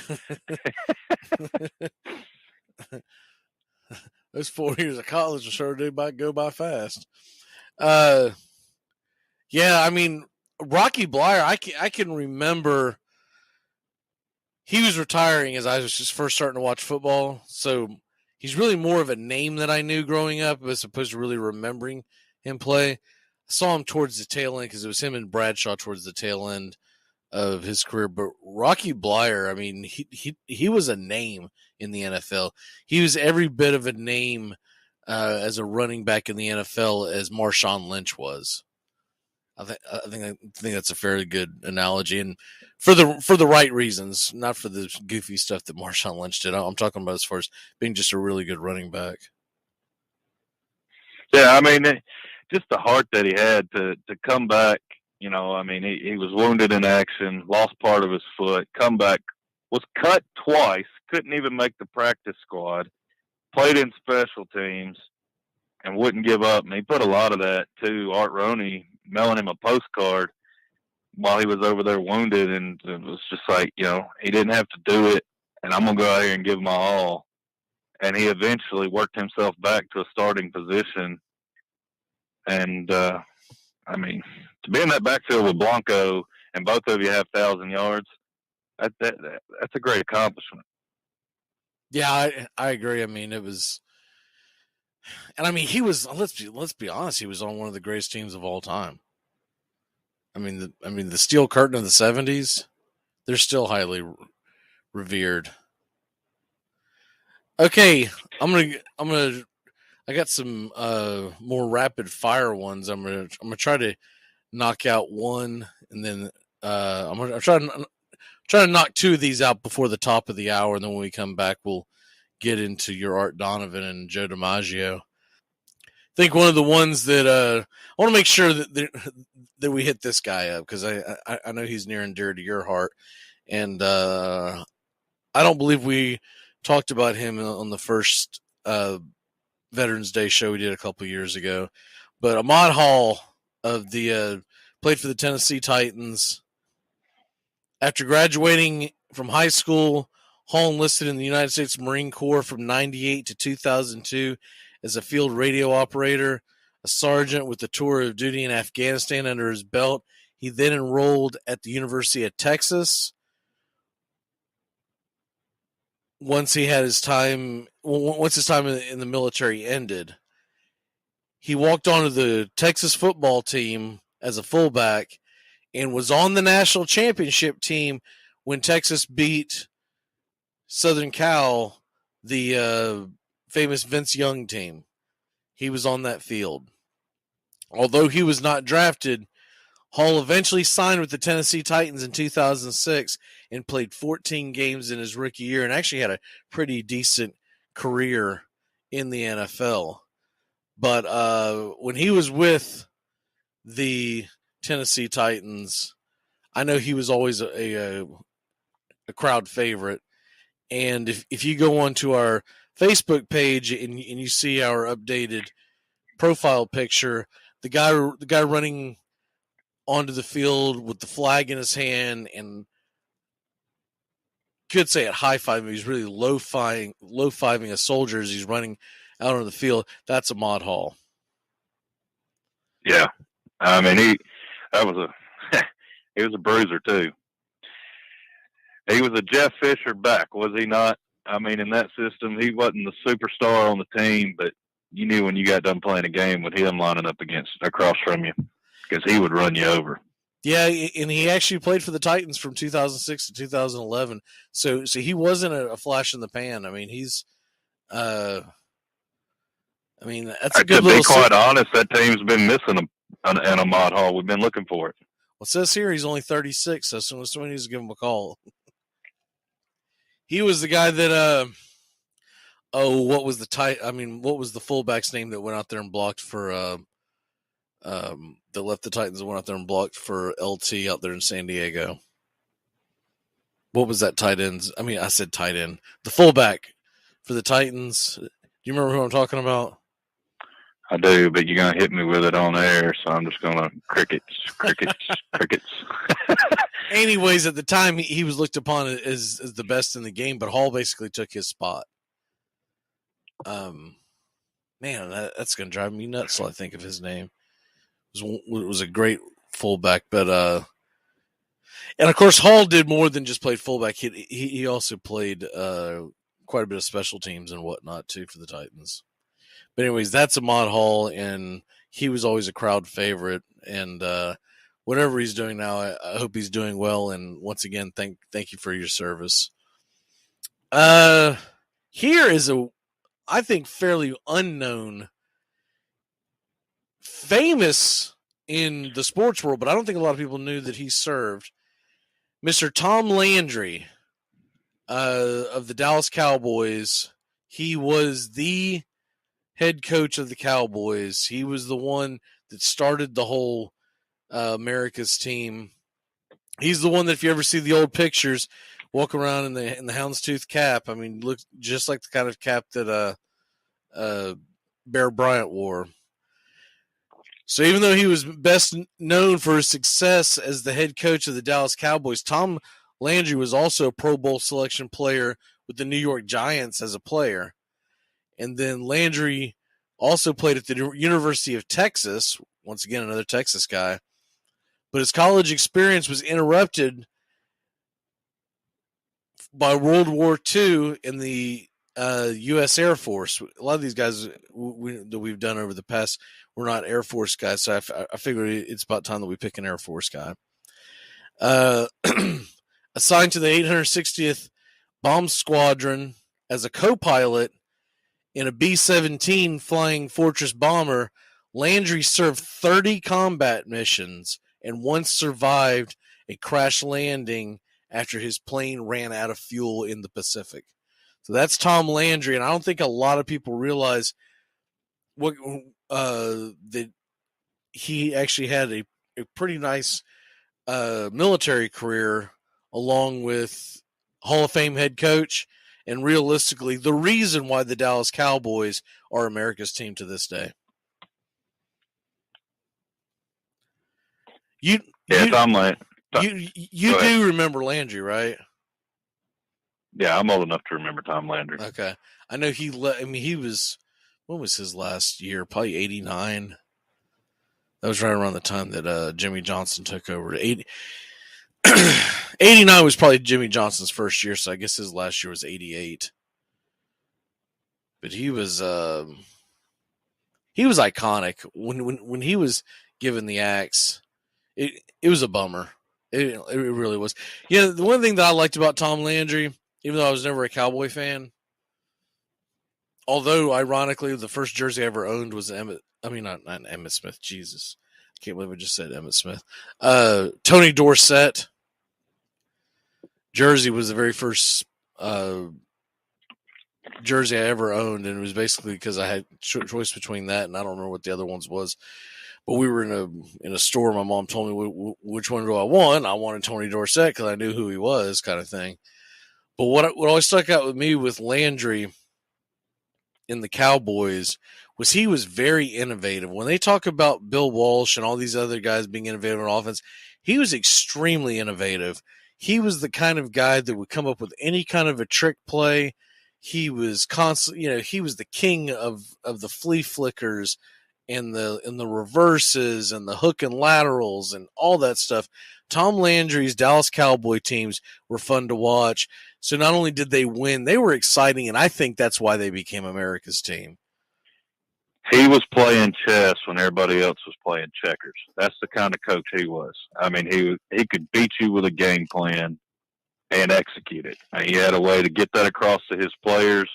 Because, anybody can draw those plays up, but to know when to play them, when to use them, and to be able to have your players execute them, the man was playing chess.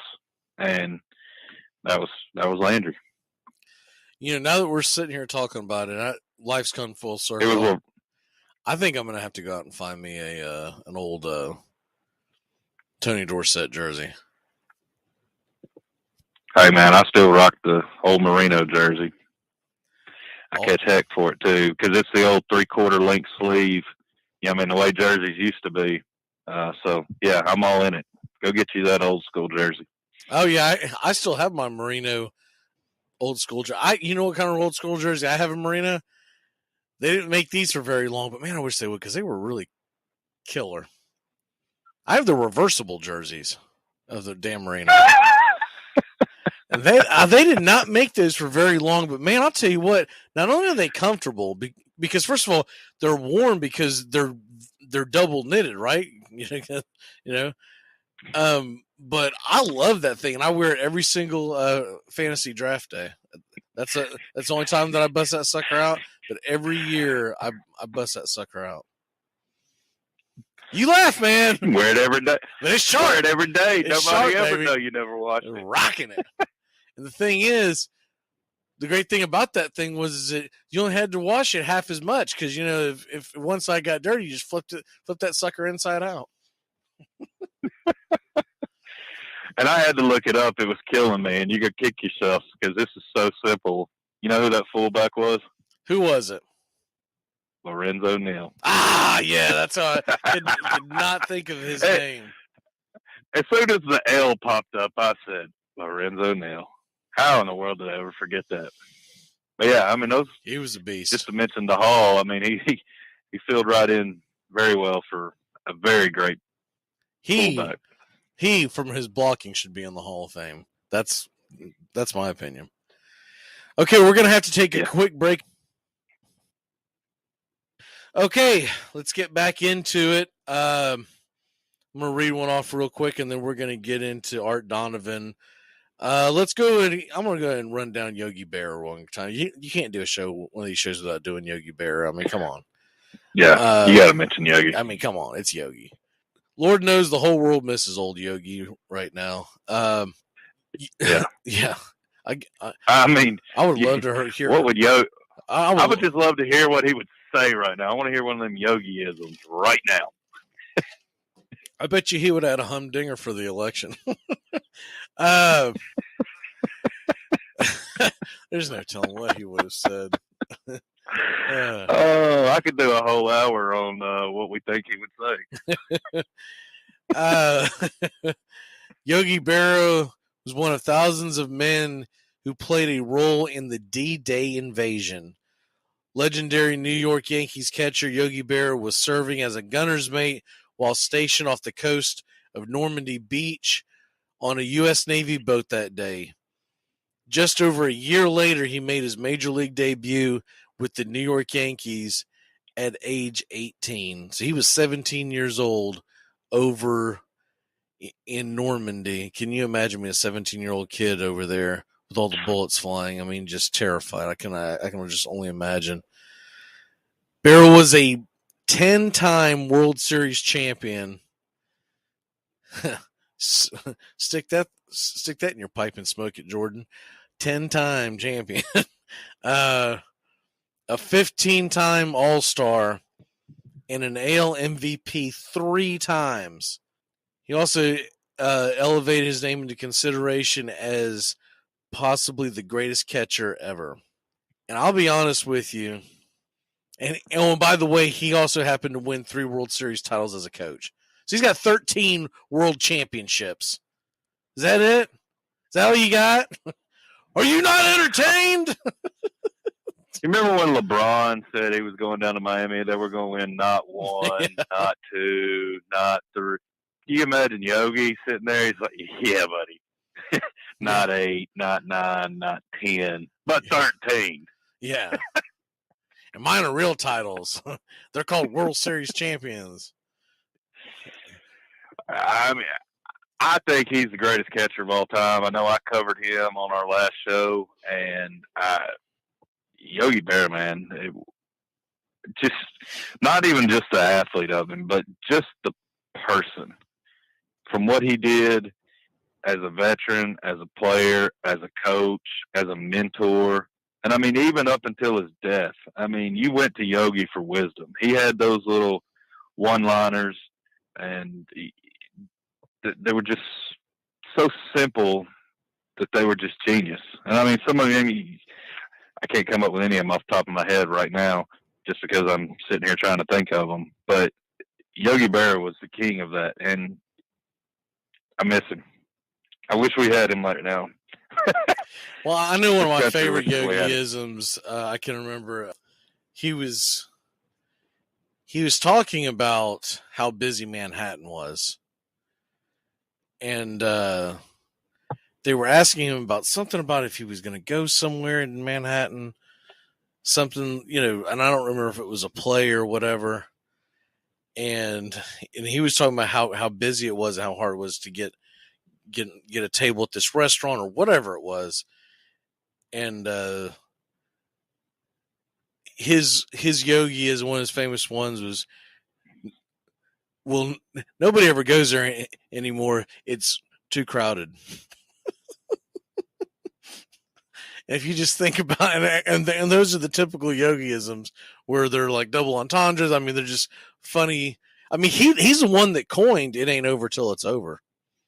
Now, no one thinks about that being funny now, but that at the time when he coined that phrase 70, 80 years ago, I mean, that was a funny statement. People were laughing, "Oh, it ain't over till it's over." Well, then when is it over? But now it all makes sense to us because it's been said so many times. Now that's a typical thing a sportscaster does in a game when it's a 2-run deficit going into the bottom of the 8th, and they're about to bring in one of their better relievers to keep you locked in. They're going to say it ain't over till it's over. No one laughs about it now, but at the time it was pretty funny stuff. I just got a quick list of some of them, and obviously it ain't over till it's over. Baseball is 90% mental. The other half is physical. That one's always cracked me up. You can observe a lot by watching. If the world were perfect, it wouldn't be. I like this one about the effect of the sun in left field in the old Yankee Stadium during late season games. It gets late early out there. Yeah, I was trying to. I thought of that one, but I couldn't remember what he was referring to. I was thinking he was thinking it was like the time change. But yeah, I do remember that one. This one came from when he was coaching. We made too many wrong mistakes. I mean, just simple ones like that, or during his press conferences. I wish I had an answer to that because I'm tired of answering that question. Yeah. Oh, Yogi Berra. Gotta love him. Yeah, he's definitely in the conversation as the top 2 catchers of all time. I still think Johnny Bench is the greatest catcher of all time. But what Yogi did, you can't argue because the simple fact is the 13 championships. So if you're going to measure it by that, sure. But then again, he was on the New York Yankees in the 50s and 60s. One of the greatest dynasties of all time. I mean, he was playing with Joe DiMaggio, Mickey Mantle, Whitey Ford. That helps. Yeah. That doesn't suck. I'll take either one of them in an argument. At least that's who the argument has to be. I mean, I'll listen to either side of that argument. Bench was a great player in his own right. I think that's an understatement. Well, let's move into Art Donovan. Let's do it. I'll tell you what, that was another funny guy too, Art Donovan. But anyways, go ahead. Arthur James, the Bulldog Donovan. Art Donovan was born June 5th, 1924, and was the son of Arthur Donovan Sr., a boxing referee, and the grandson of Professor Mike Donovan, the world middleweight boxing champion of the 1870s. Art attended Mount St. Mary Michael Academy in the Bronx. He received scholarship to the University of Notre Dame in 1942, but left after one semester to join the United States Marine Corps, enlisting of April of 43. He served 4 years to include service in the Pacific Theater during World War II. He took part in some of the conflict's fiercest engagements, such as the Battle of Luzon and the Battle of Iwo Jima. He also served as an ammo loader on a 40-millimeter gun on the aircraft carrier USS San Jacinto and as a member of the 3rd Marine Division. He earned citations which included the Asiatic Pacific Campaign Medal and the Philippine Liberation Medal, and would later earn him a place in the U.S. Marine Corps Sports Hall of Fame. He was the first pro football player with that honor. After the war, he completed his college career at Boston College. In each of his first 3 seasons, Donovan played for an NFL team which went out of business. He started with the first Baltimore Colts, who folded after his rookie season in 1950, followed by the New York Yanks in 51 and their successor, the Dallas Texans, in 52. After the Texans franchise was moved to Baltimore in 53 and became the second Baltimore Colts, Donovan played with that team. He became one of the stars in an outstanding defense and was selected to 5 straight Pro Bowls from 53 through 57. The Colts won back-to-back championships in 58 and 59. He was selected to the Man, I cannot speak tonight. Sorry, guys. Sorry, dude. He was selected to the Pro Football Hall of Fame in 1968. During his career, Donovan played in what many believe was one of the most important games in the NFL history, the 1958 title game between the Colts and the Giants. The contest between the two teams took place December 28, 1958, and ended in a 17-17 tie. Because it was a championship game, it went into overtime, the first NFL game to do so. Donovan made an important tackle during the overtime, stopping the Giants and allowing Johnny Unitas to lead the Colts on an 80-yard scoring drive to win the game. What a career just to be able to play with Johnny Unitas. But to go into college, get drafted, to go into battle, fight at Iwo Jima, I mean, I know for everybody that's big, but for the Marines to be there at Iwo Jima and then come back. And I mean, what a lot of people probably don't understand is because unless you're a historian of the game, the Baltimore Colts that Art Donovan played on, they were all-time greats. I mean, they were big time. He was one of 12 Hall of Fame players to take part in that game. 6 of them were Colts. Still considered the greatest game ever played. Yeah. There's famous pictures of that game.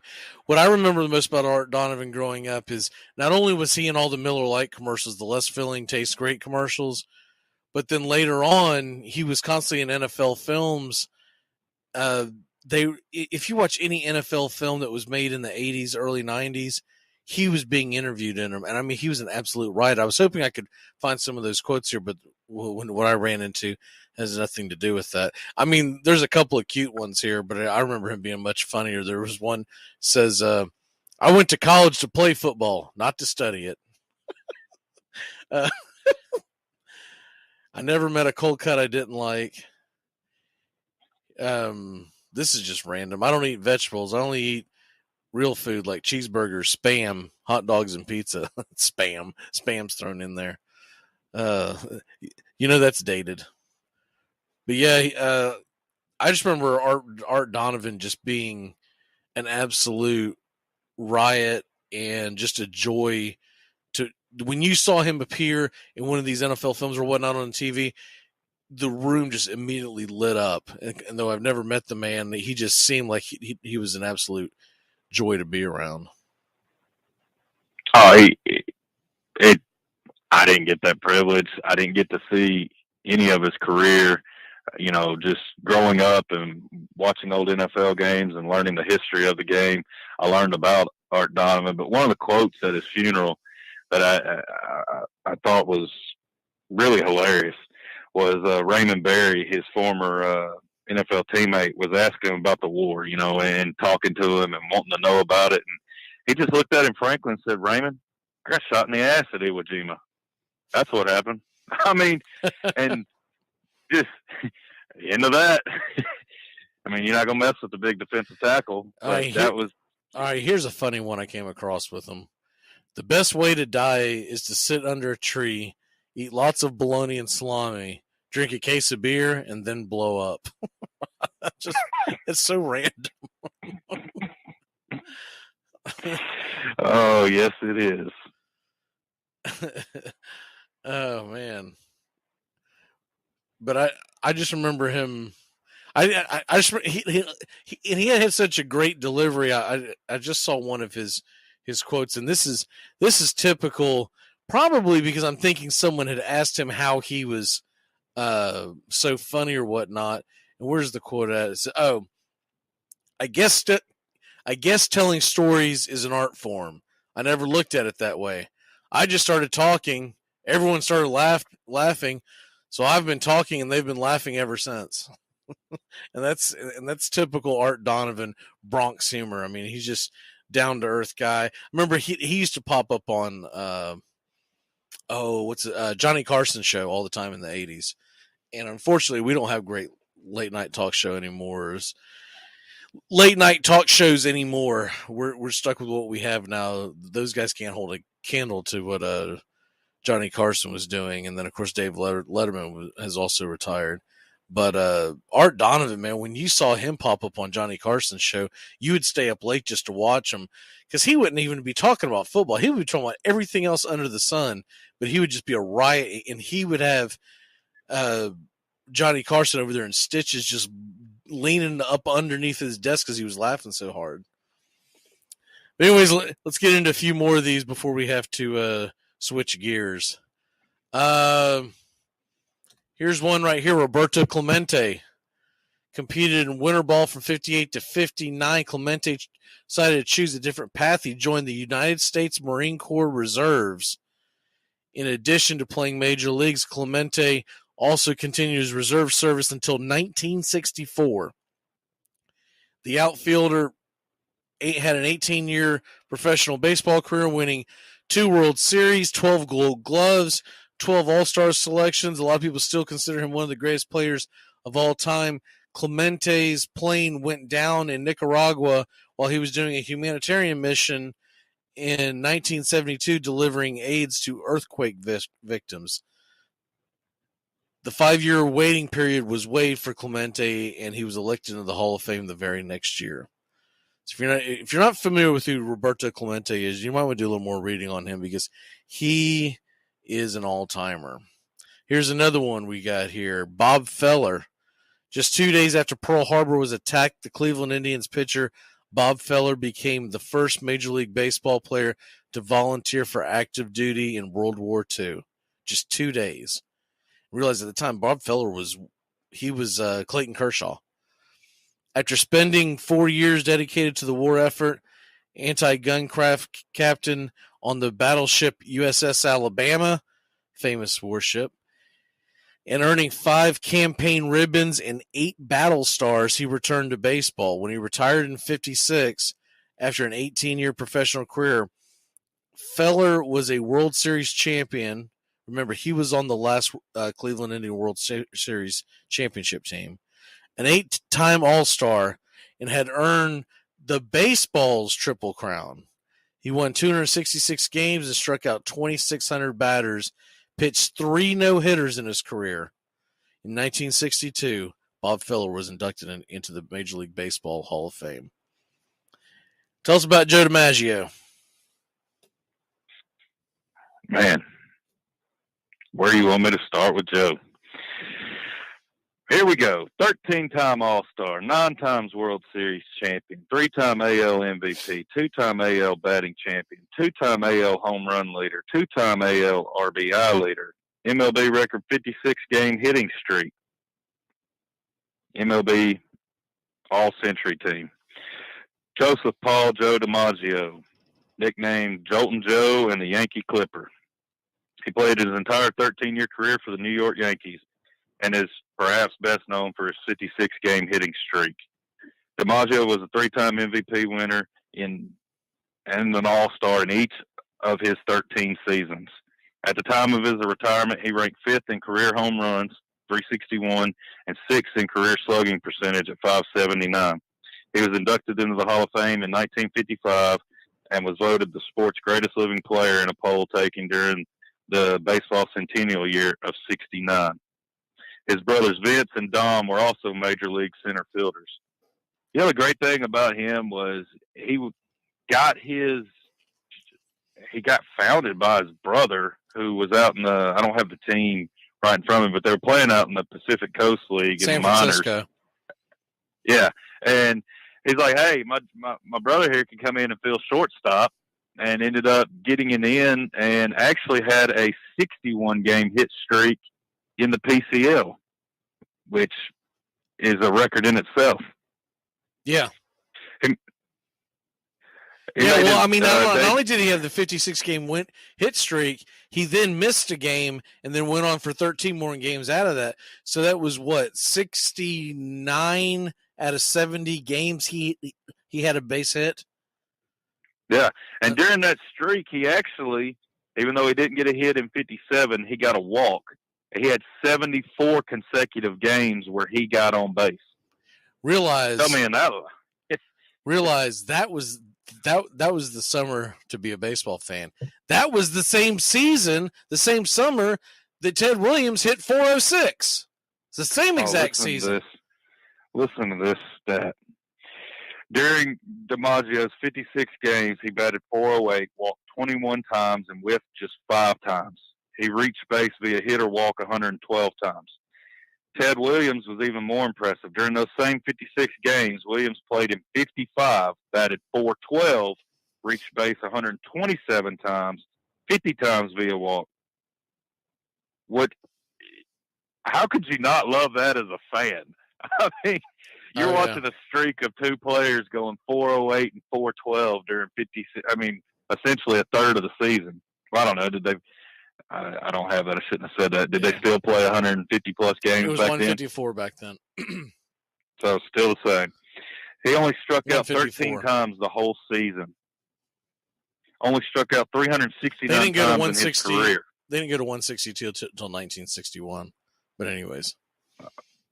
Yeah, so a third of the season, you're watching 2 of arguably. I mean, and if it wasn't for DiMaggio, if it wasn't for Williams, that entire DiMaggio, summer was engulfed by people watching DiMaggio's streak, and then of course the chase to 400. I mean, it was arguably one of the greatest summers in baseball history.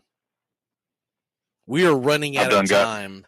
So, real quick, Jack Loomis, I do want to get him in. We haven't done him before. After playing 9 games for the New York Giants as a rookie Loomis enlisted with the Marine Corps in 1942, the first wave of troops to land at Iwo Jima. He and his platoon remained on the island until the initial day of the battle. He was in Company E. Loomis helped knock out 3 enemy strongholds despite suffering injuries from great grenade shrapnel before being mortally wounded by a landmine. Before dying, Jack Loomis famously looked at the field doctor and said, "Well, Doc, tell the New York Giants they lost one hell of a defensive end today." Loomis died instantly and was awarded the Medal of Honor. Wow. Okay, I think that's as good as anywhere to end. We do want to thank our veterans. Make sure to go out and thank your veterans as well this weekend. Buy them a beer. Do something for them.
So, Justin, with no further ado, what we do here, y'all, is we grab a handful of names and we kind of let people know what they did in case you didn't know what they did. You probably heard these people's names. You may not have watched them play. They might have been before your time, but you've probably heard their names in sport, and you're like, okay, that's great. They were a good player, but did you know they were a great American? And that's what we're focusing on today. Justin, what you got? I'm going to discuss Bob Feller. Found an interesting article, military.com. Section's called Answering the Call, and it's where men and women who served in the military and then went back home to civilian careers talk about their days in uniforms. And the columnist is actually Bob Feller himself. So he was a legendary pitcher from the Cleveland Indians who interrupted his career in the majors to enlist in the Navy at the start of World War II. As Navy Chief Petty Officer Robert Feller, he participated in some of the best-known sea battles in the Pacific. When the war was over, he returned to the mound and resumed a straight shot to the Baseball Hall of Fame. Here's his account in his words of what his military service meant to him. I have never had to strain my memory to recall the day I decided to join the Navy. It was 7 December 1941. I was driving from my home in Van Meter, Iowa to Chicago to discuss my next contract with the Cleveland Indians, and I heard over the car radio that the Japanese had just bombed Pearl Harbor. I was angry as hell. I'd spent almost 6 full seasons in the major leagues by then, with a record of 107 victories and 54 losses, and I had a family-related draft exemption, but I knew right then that I had to answer the call. I arrived in Chicago late that afternoon to meet Cy Slapnicka, the Indians general manager, who had come there to talk about my contract for 1942. And I told him about my decision. I then phoned Gene Tunney, the former world heavyweight boxing champion and an old friend. A commander, Gene was in charge of the Navy's physical training program. He flew out from Washington and swore me in on Tuesday, 9th of December. After my basic training, the Navy made me a chief petty officer and assigned me as a physical training instructor. It was valuable in its way, but I wanted to go into combat. I had a lot of experience with guns as a kid, so I applied for gunnery school and sea duty.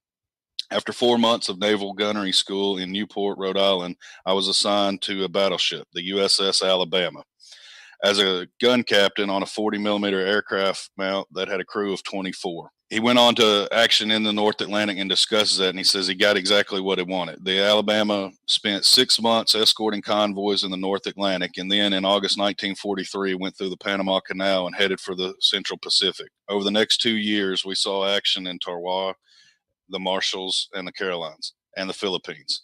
We bombarded beaches to support amphibious assaults, served as escorts for aircraft carriers, and fended off kamikaze attacks. 2 enemy bombs hit the ship during the Marianas turkey shoot, and we survived a typhoon that plummeted us with 80-knot gusts off the Philippines coast. The Alabama never lost a man to enemy action. The people we had on the gun crews were very good shots. In 1945, I was sent to Great Lakes Naval Training Center and managed a baseball team there. In the 3rd week of August, just 15 days after the U.S. dropped the atomic bomb on Hiroshima, I went on inactive duty. I was back to baseball after that. I rejoined the Indians on the 23rd of August and pitched 8 games. He won 5 and lost 3.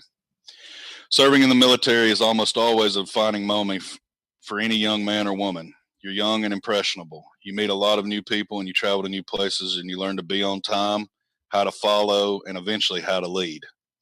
You never forget combat, but it makes a difference when you go through a war. No matter which branch of the service you're in, combat is an experience that you never forget. A war teaches you that baseball is only a game. After all, a minor thing compared to the sovereignty and security of the United States. I once told a newspaper reporter that the bombing attack we lived through on the Alabama had been the most exciting 13 hours of my life.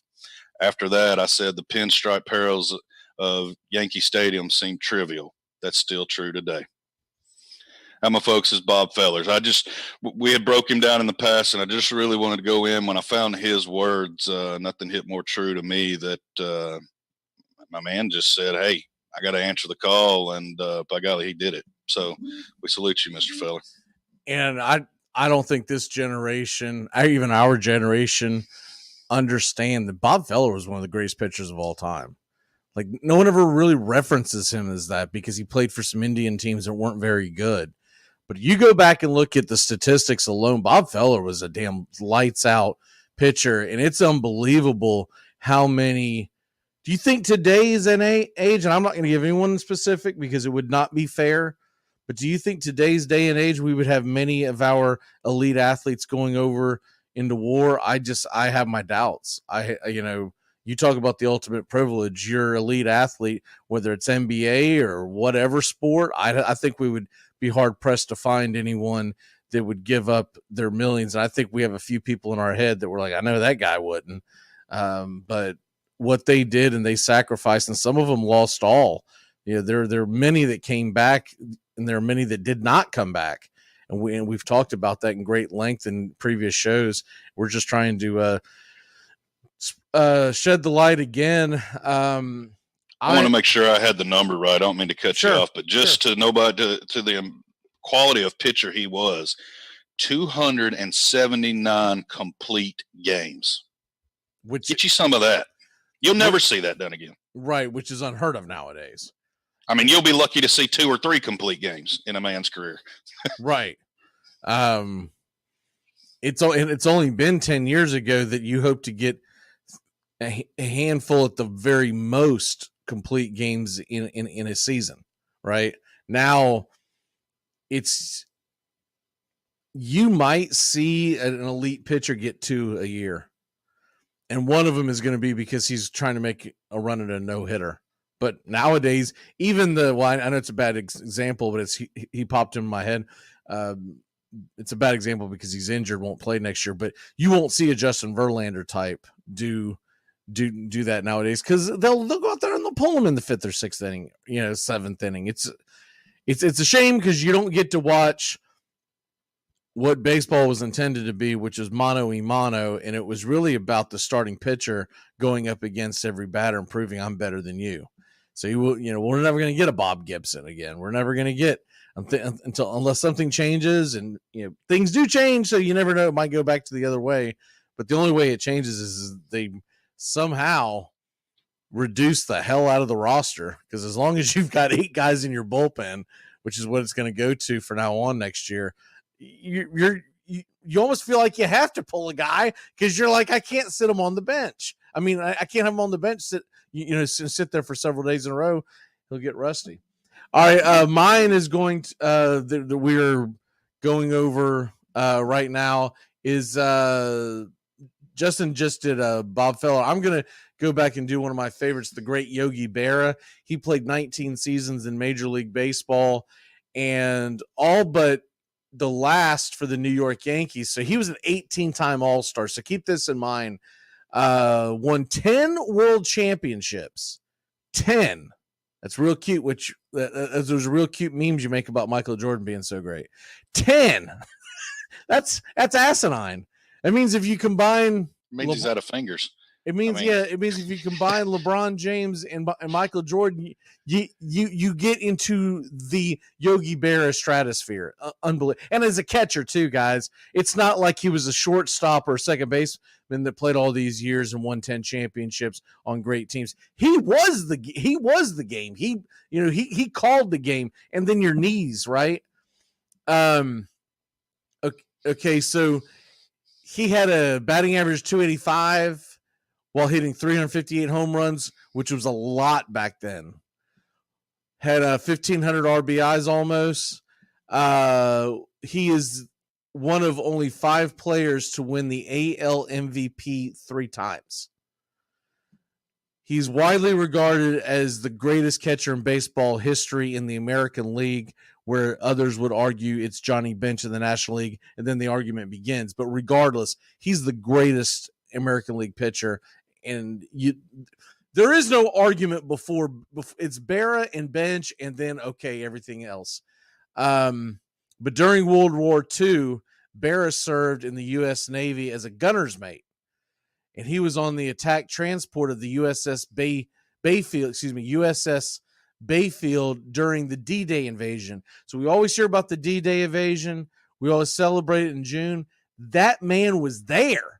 He was on the beach, and it was his job to go back and forth bringing troops from the from the ship to the land, and his main job was to fight off any kind of attack. So he was a sitting duck, essentially. One of the reasons why he was, I remember reading this years back, one of the reasons why they picked him was because of his small stature, excuse me.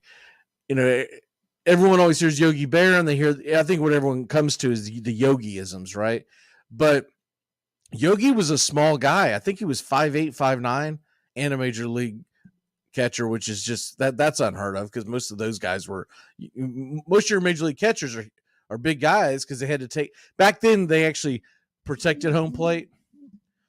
I know you're not allowed to do that anymore, but back then you protected home plate or you didn't have a job. And so you got to talk about a guy who's a strong, muscular guy, and that's one of the reasons why they made him a gunner's mate on the USS Bayfield for the D-Day invasion. A second-class seaman, Barra was one of six-man crew on a Navy rocket ship, firing machine guns and launching rockets at the German army on Omaha Beach. He was fired upon but not hit several times, and later received several commendations for his bravery.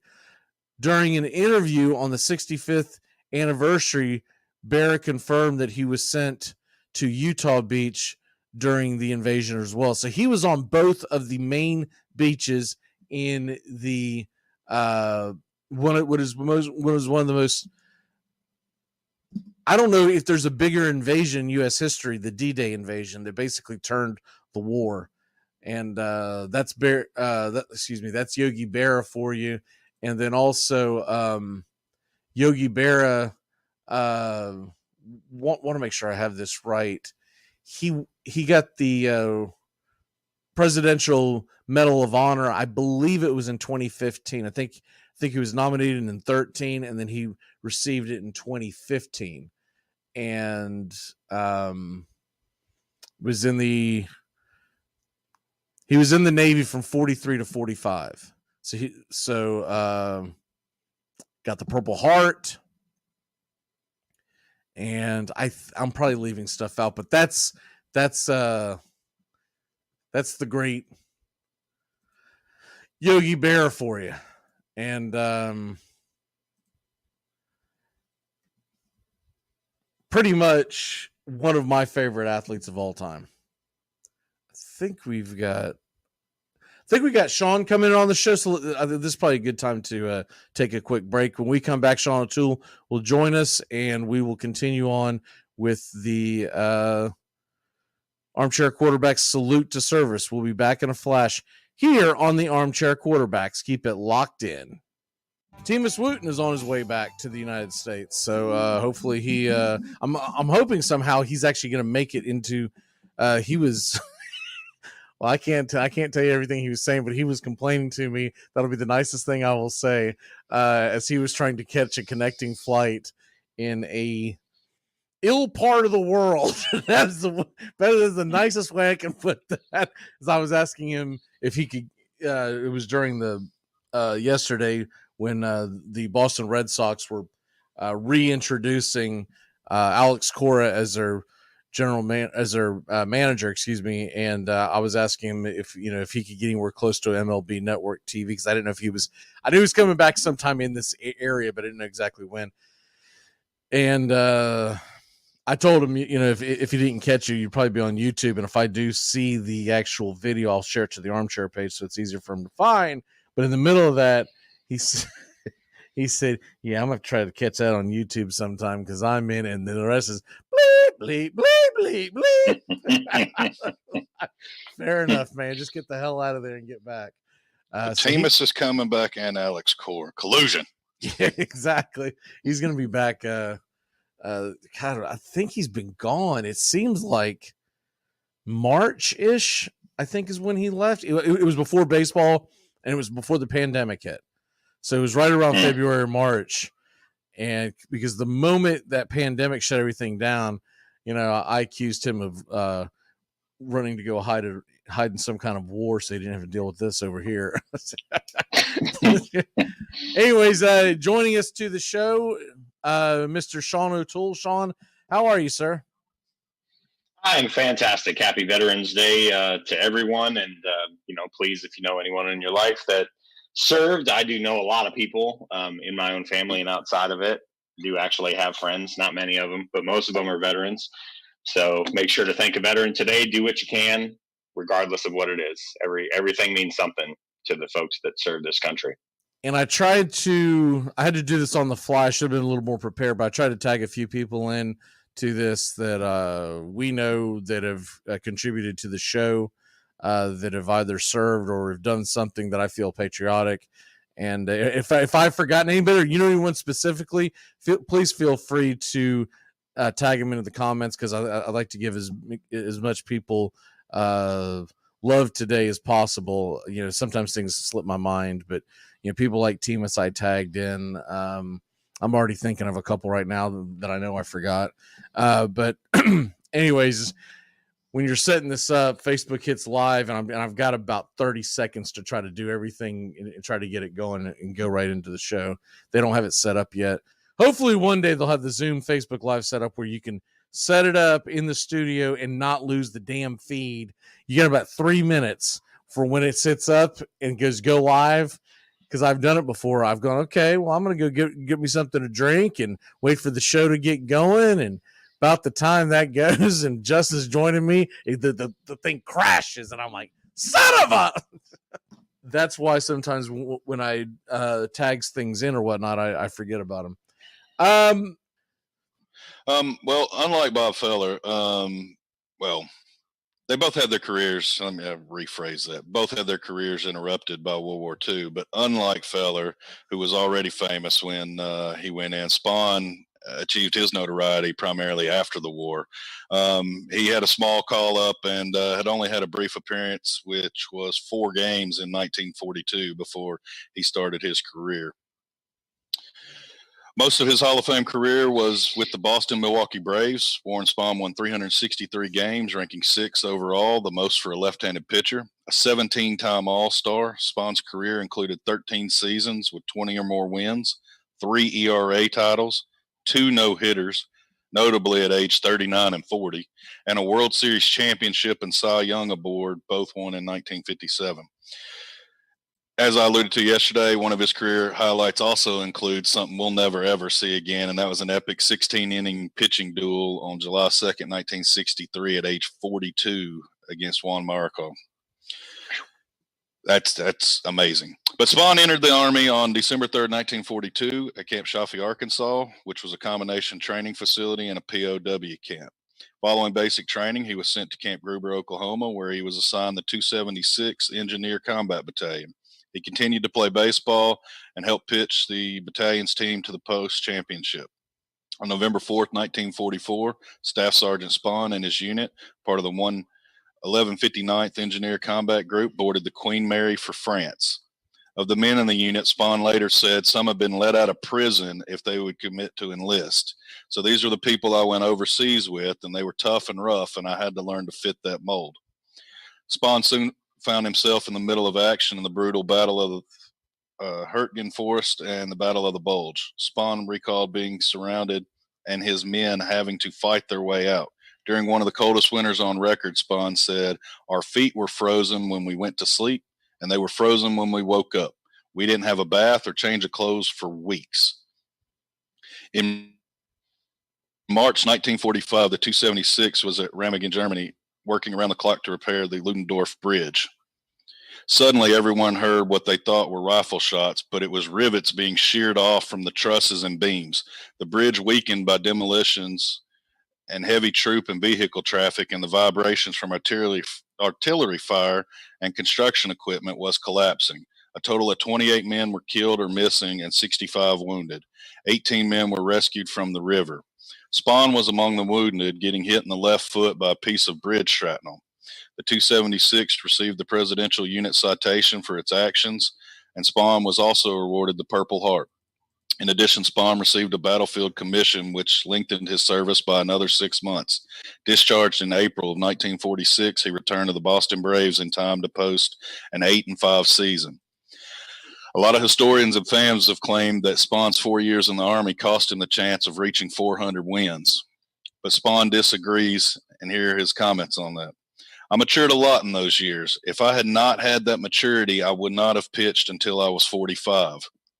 Elaborating to that, he goes on to say, after what I went through overseas, I never thought of anything I was told to do in baseball as hard work. You get over feeling like that when you spend days on end sleeping in frozen tank tracks in enemy-threatened territories. Warren Spahn retired in 1965, and in 1973, he was elected to the Baseball Hall of Fame. That is Warren Spahn, gentlemen. And he had a sweet leg kick. Yeah, probably learned that over there. Every time I think of Warren Spahn, past his bravery and whatnot. First of all, arguably one of the greatest pitchers of all time. But he was the old saying, if anyone's ever heard it, spawn and sane and pray for rain. Back then, the Braves, but this before they were in Atlanta, this was in the Milwaukee days, they had two really elite pitchers. And then the rest of their pitching staff was garbage. It was Warren Spahn. I want to say it's Johnny Sane, but I always forget his first name. But anyways, that's where the term comes. Spawn and Sane and pray for rain, because you're hoping for a bunch of rain out so it can get back to them. Back then, you usually had a 3 to 4 man pitching staff, so that's where that comes from. Great job, Justin. What's your walk off, sir? Again, just want to say thank you to all our veterans, past and present, all you men and women that have had ultimate sacrifices for us and continue to do so every day. Thank you.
You're listening to Braves Country Baseball's Salute to Service Special, a compilation from our Armchair Quarterback Radio Show, which aired for 8 years on CBS Sports affiliates before changing to Braves Country. It's a compilation of shows that are going over some of our more famous athletes who served our country as well. Happy Memorial Day to everyone out there, and thank you for your service.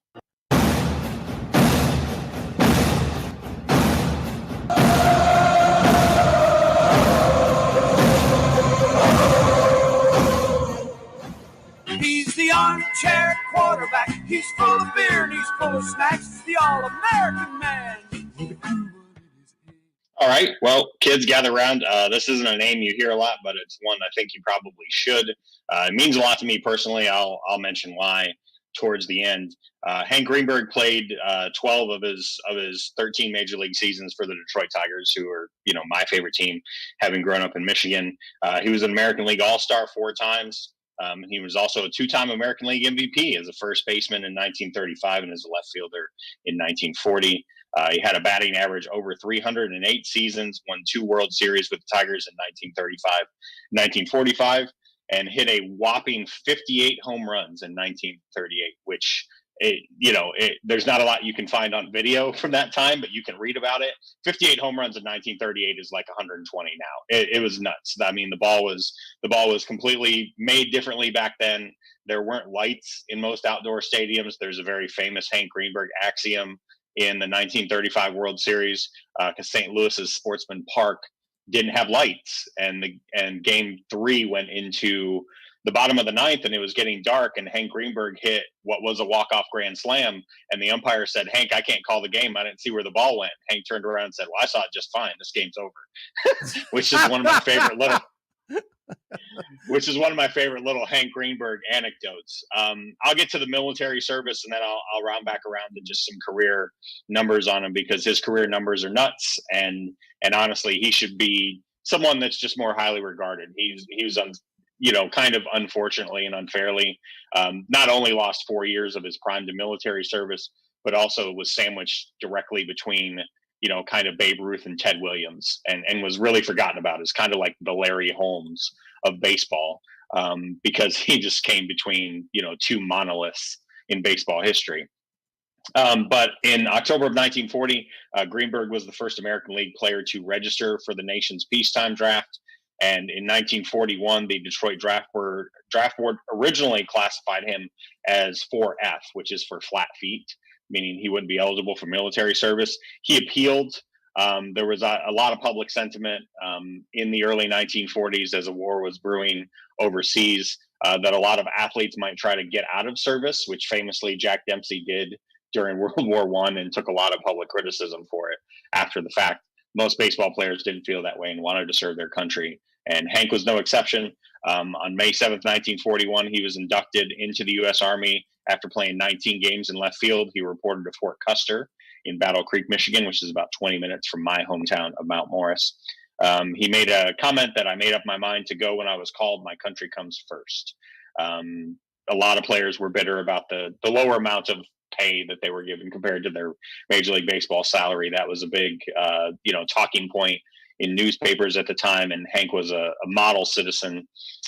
He was an anti-tank gunner. He was promoted to sergeant and was honorably discharged from active service on December 5th, which was 2 days before Japan actually bombed Pearl Harbor. So he re-enlisted as a sergeant on February 1st, 1942, volunteered for service in the Army Air Forces, and served until late 1944. He served a total of 47 months, the longest of any Major League Baseball player by far in the prime of his career.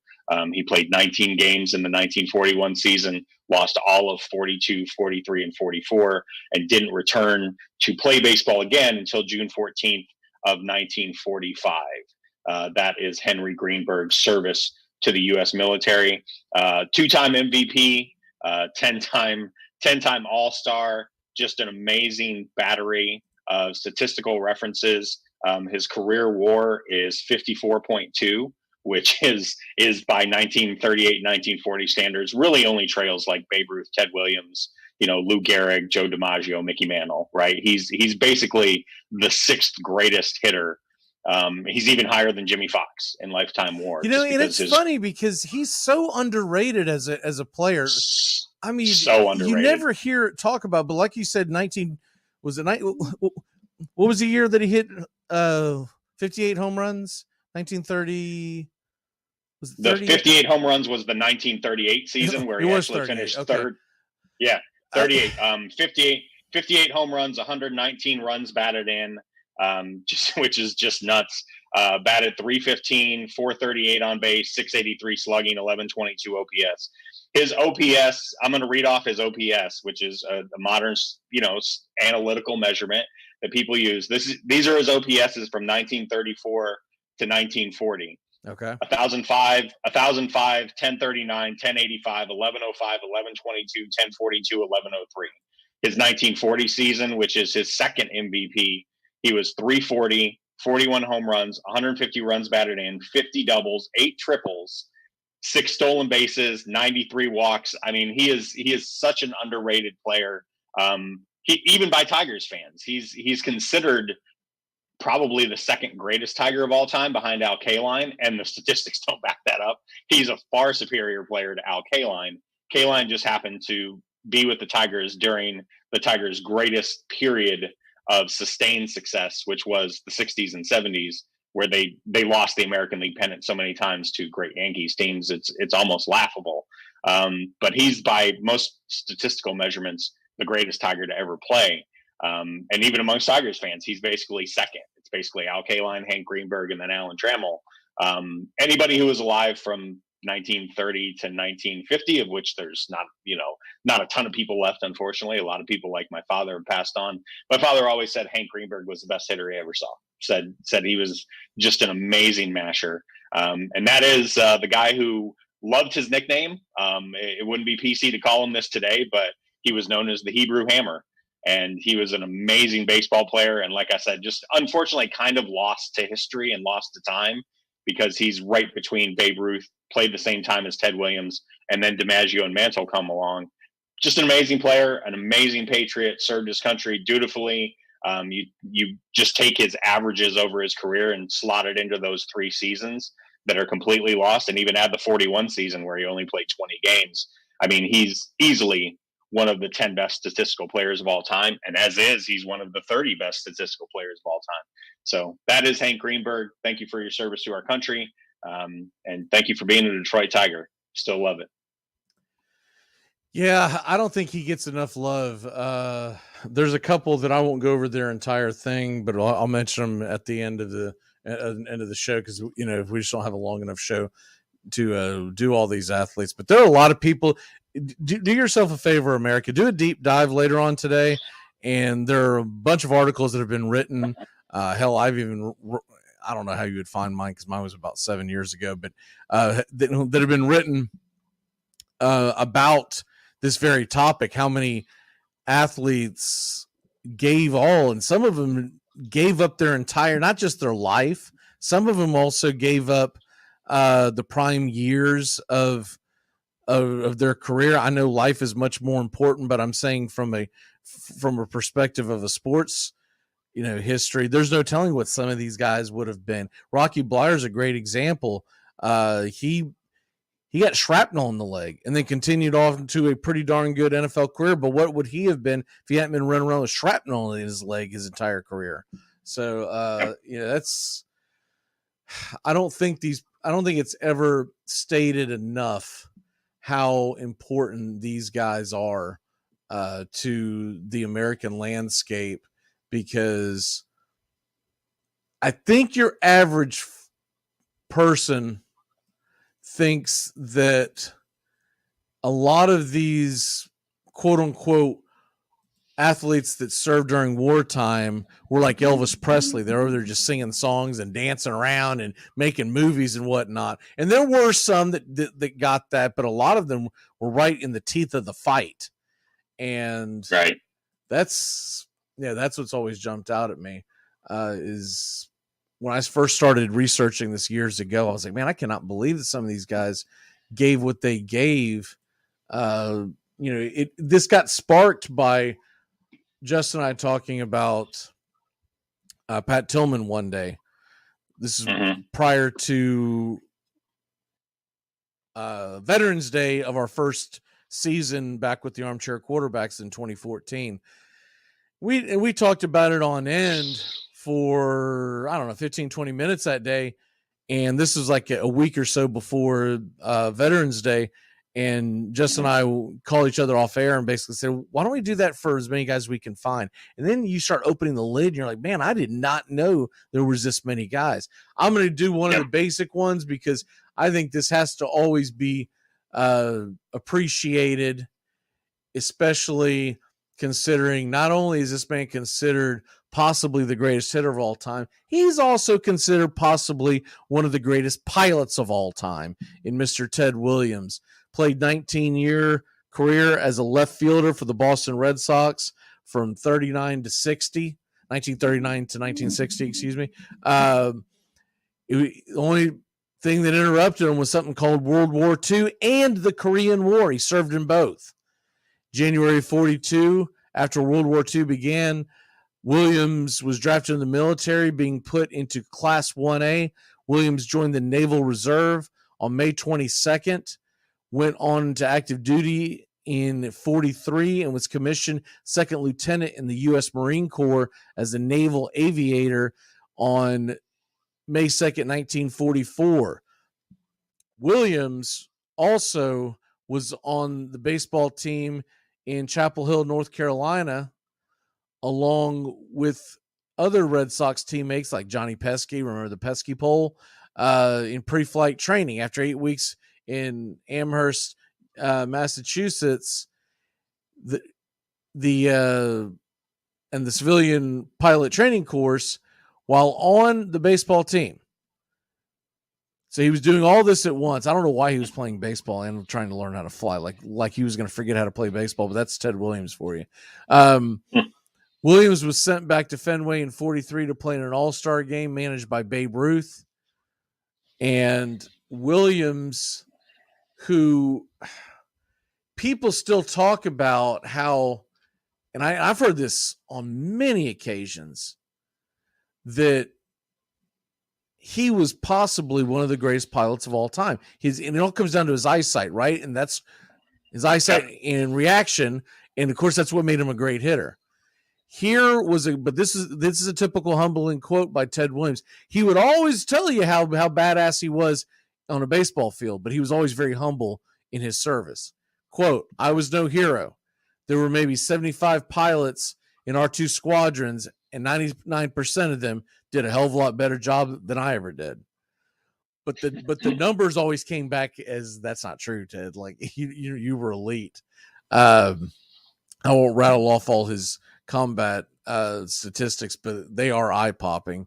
He flew 39 missions and won a boat ton of medals. Some of those medals including 3 air medals for flight operations, Navy Union Commendation, the Presidential Medal of Freedom, American and Asian Pacific Campaign Medal, World War II Victory Medal, National Defense Service Medal, and oh, by the way, he's the last guy to hit 400 in Major League Baseball.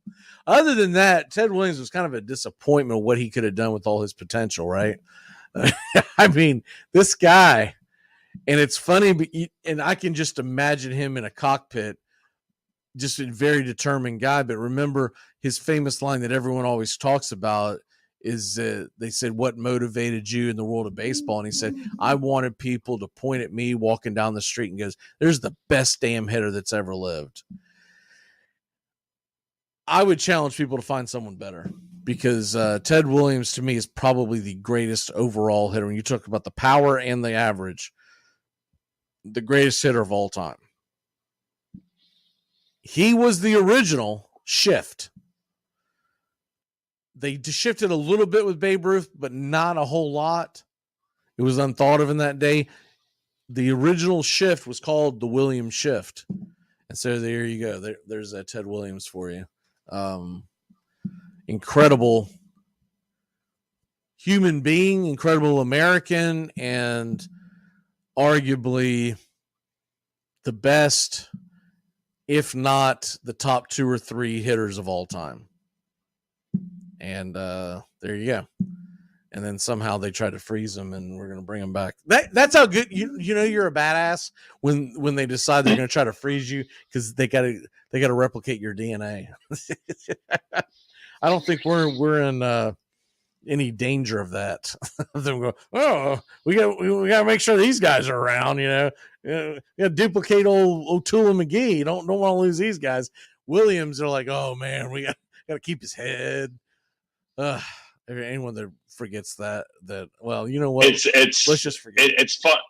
It's funny that if the kids today with all their Google machines, you know, in the pocket of their hands, go look for videos of Ted Williams, probably the first actual search, or the first 10 searches, is going to be him in the golf cart at Fenway Park that year, coming out with his just, you know, not to sully his name, but his son was a real piece of work, you know, trying to just hand out T-shirts for his company that he was trying to use his dad's name to Right. tailgate off of.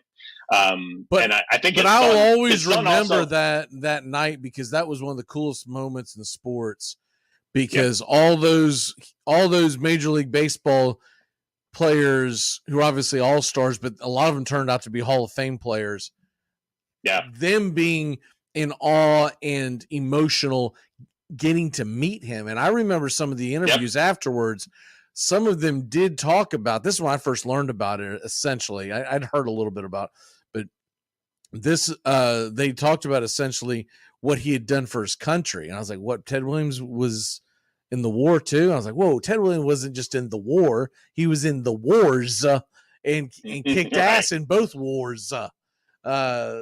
Yeah, I'll never forget Mark McGwire leaning over to hug him and being all emotional. And of course, Nomar was there, and you know, all of them. I don't want to leave anyone out, so I'll end the list at that. But they were all there back in '99.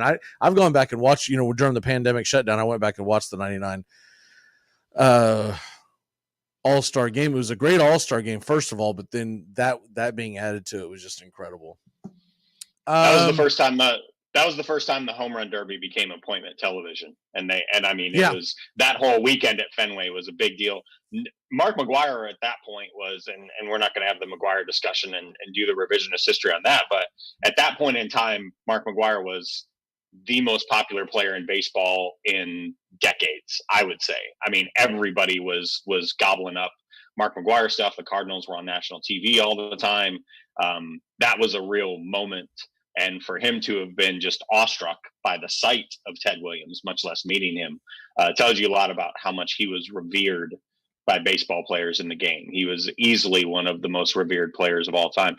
And yeah, like you said, 70 years after he retired, you know, still nobody's had that kind of talent with their eyesight and hand-eye coordination as him. He's still regarded as probably the greatest hitter to ever live, even 70 years later, after most of the people that covered him have long since passed on.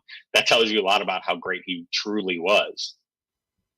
Yeah, that's also the infamous Pedro Martinez game where he struck out the side and whiffs the first 5 of 6 NL batters and ends up being the MVP of the All-Star game. That was one of the greatest ones. I always forget the names. So I'm not going to go back and cite them, but that's always put up against a similar All-Star game in the very beginning of the All-Stars, where a list of who's who, there was in other words, what Pedro Martinez did in '99 hadn't been done in about 60 years.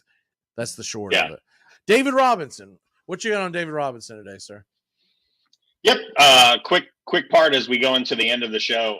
Want to talk about the Admiral really quick. One of the real stand-up gentlemen in the history of the National Basketball Association. Widely considered the best basketball player in the history of the Naval Academy. Not that that's a high bar, but amazingly, he had an incredible career coming out of the military. And playing basketball, which is just not something that had happened before or since. Chose the number 50 after his idol, Ralph Sampson. Won the All-American Naismith and Wooden Awards. as an Academy first-classman, which means a senior. In 1986, he led Navy, which was a number 7 seed, to within a game of the Final Four before falling to Duke in the East Regional Final. Played his first 3 years for the midshipmen under Paul Evans, and then his senior year under Pete Herman.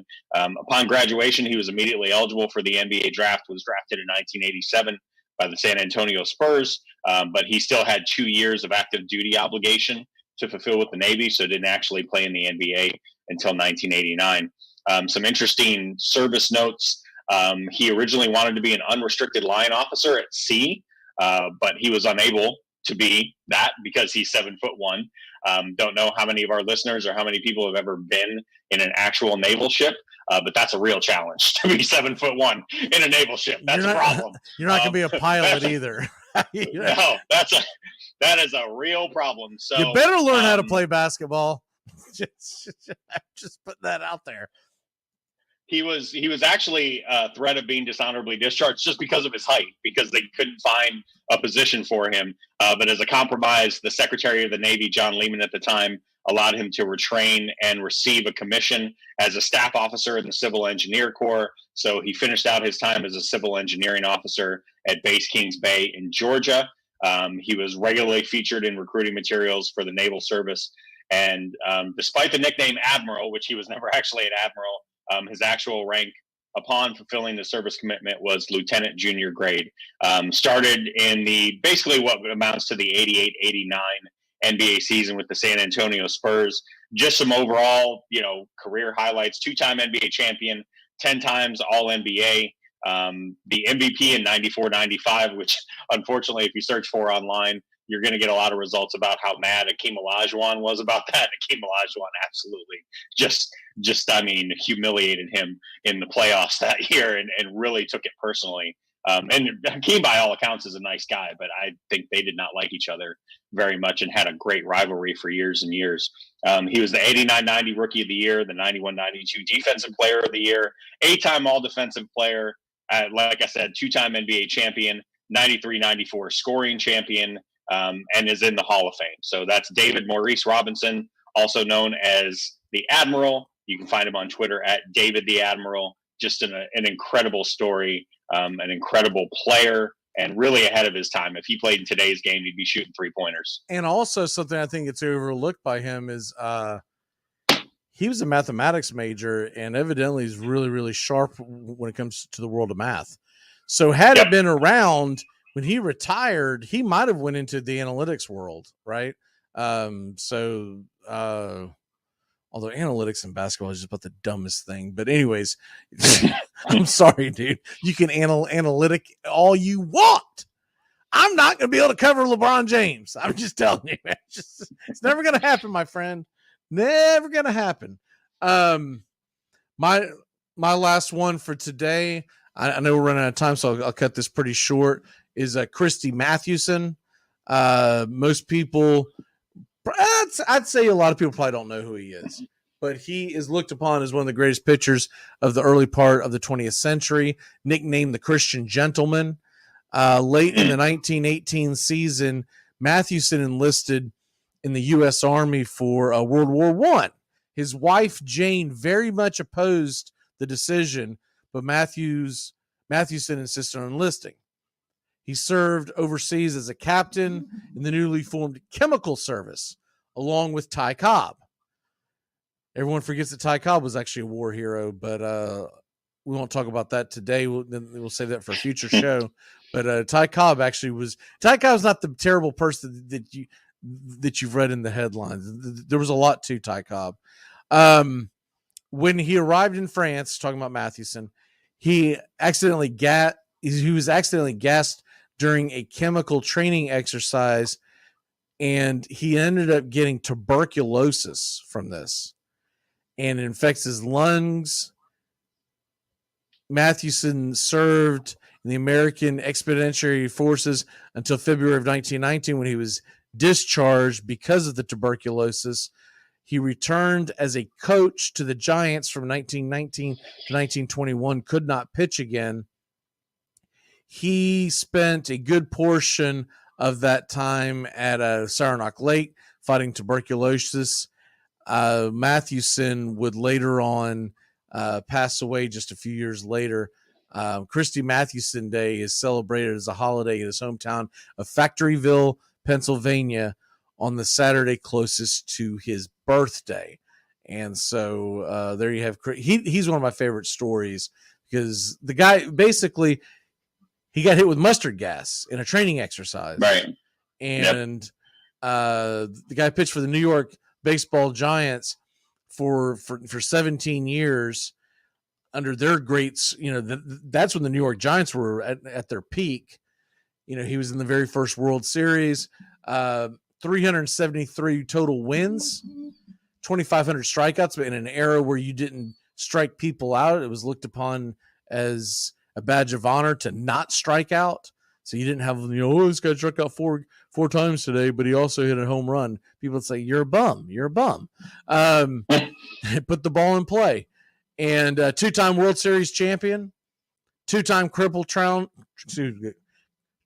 Crown winner in pitching, the NL wins leader in 4 times, ERA leader 5 times, strikeout leader 5 times, pitched 2 no-hitters, and the only pitcher that is revered is probably better than him in his time period is the great Walter Johnson, the Train. But there are people who watched him play that say Christy Mathewson was a gamer, and that's the guy you wanted on the mound. Walter Johnson, although he had what would he have, over 100 shutouts in his career, it was something ridiculous. Walter Johnson didn't step up in a lot of big moments. So that was kind of the back and forth back then. I've read a couple of books on this. Essentially, they say Christy Mathewson is a better version of Andy Pettitte, right? Solid regular season, but man, you didn't want to face him in October. And Matt and Walter Johnson might have been closer to what Greg Maddux was. Yeah, he got a World Series title, but usually he was terrible in the postseason. I think that's about it, sir. We've ran late, so I'm not going to do turn back time or the birthdays. What is your walk-off for the day? Find someone in your life who's a veteran. Thank them for their service to our country. Remember what today is really about. This amazing, wonderful country that we're all fortunate to live in, the greatest country in the world. It's easy to forget about that, especially if you spend too much time on your phone and too much time on social media. It's easy to listen to the noise. It's hard to just stop and think that we do live in the greatest country in the world. And the reason we live in the greatest country in the world is because of the people who've made sacrifices for us. So find someone that's made that sacrifice, whether they paid the ultimate price or not, and give them thanks today, because that's what today is about.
I'm going to start with Jerry Coleman. I just did a little deep, and as we've done these, try and dig a little deeper and find some names I haven't done in the past. And Coleman was interesting to me. He's the only Major League Baseball player to have seen combat in 2 wars. Jerry Coleman first postponed the start of his career to fly as a Marine aviator in World War II, and then left baseball to fly in the Korean War, in which he actually had a plane crash. He survived.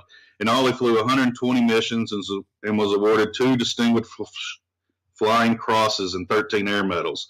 The Colonel won 4 World Series champions, 46, 50, 51, and 56 as a second baseman with the New York Yankees.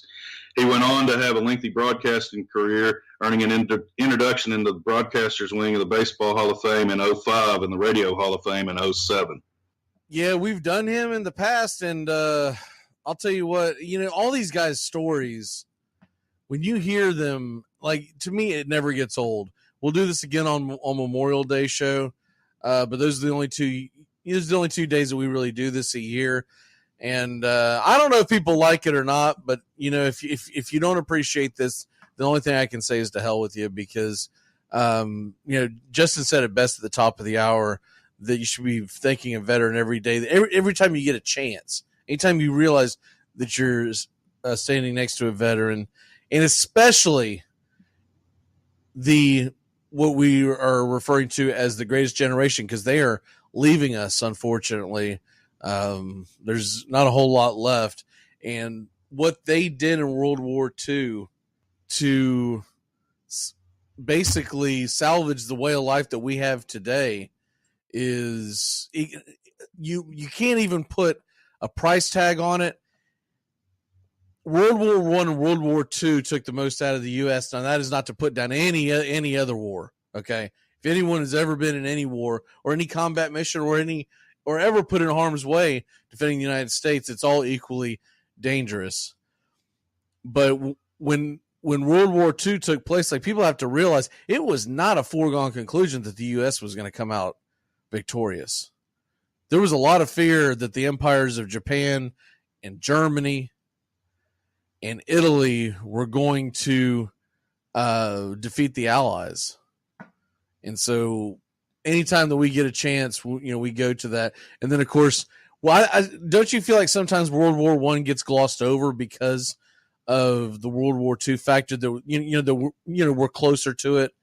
I don't think a lot of us have met people who fought in World War I, just because we're talking about something that took place. Actually, it would have still been going on about 100 years ago. It would have just ended, essentially. But I also think that because in the 1940s, we were also talking about the beginning of television, and also the easy and readiness that it was to broadcast those, the films that they would put into movie theaters, because people used to go to movie theaters by the droves every Saturday. It was a routine for most people, and the clips that they would show in the theaters prior to the movies was loaded up with film from abroad, basically keeping everyone abreast of what was going on. Oh, our society's soft nowadays. They couldn't handle that world back then. Tell me if the draft happened, and there's no way people volunteer like you had during that generation. It's sad. It'd look like a migrant caravan leaving the U.S. If we had that again, unfortunately.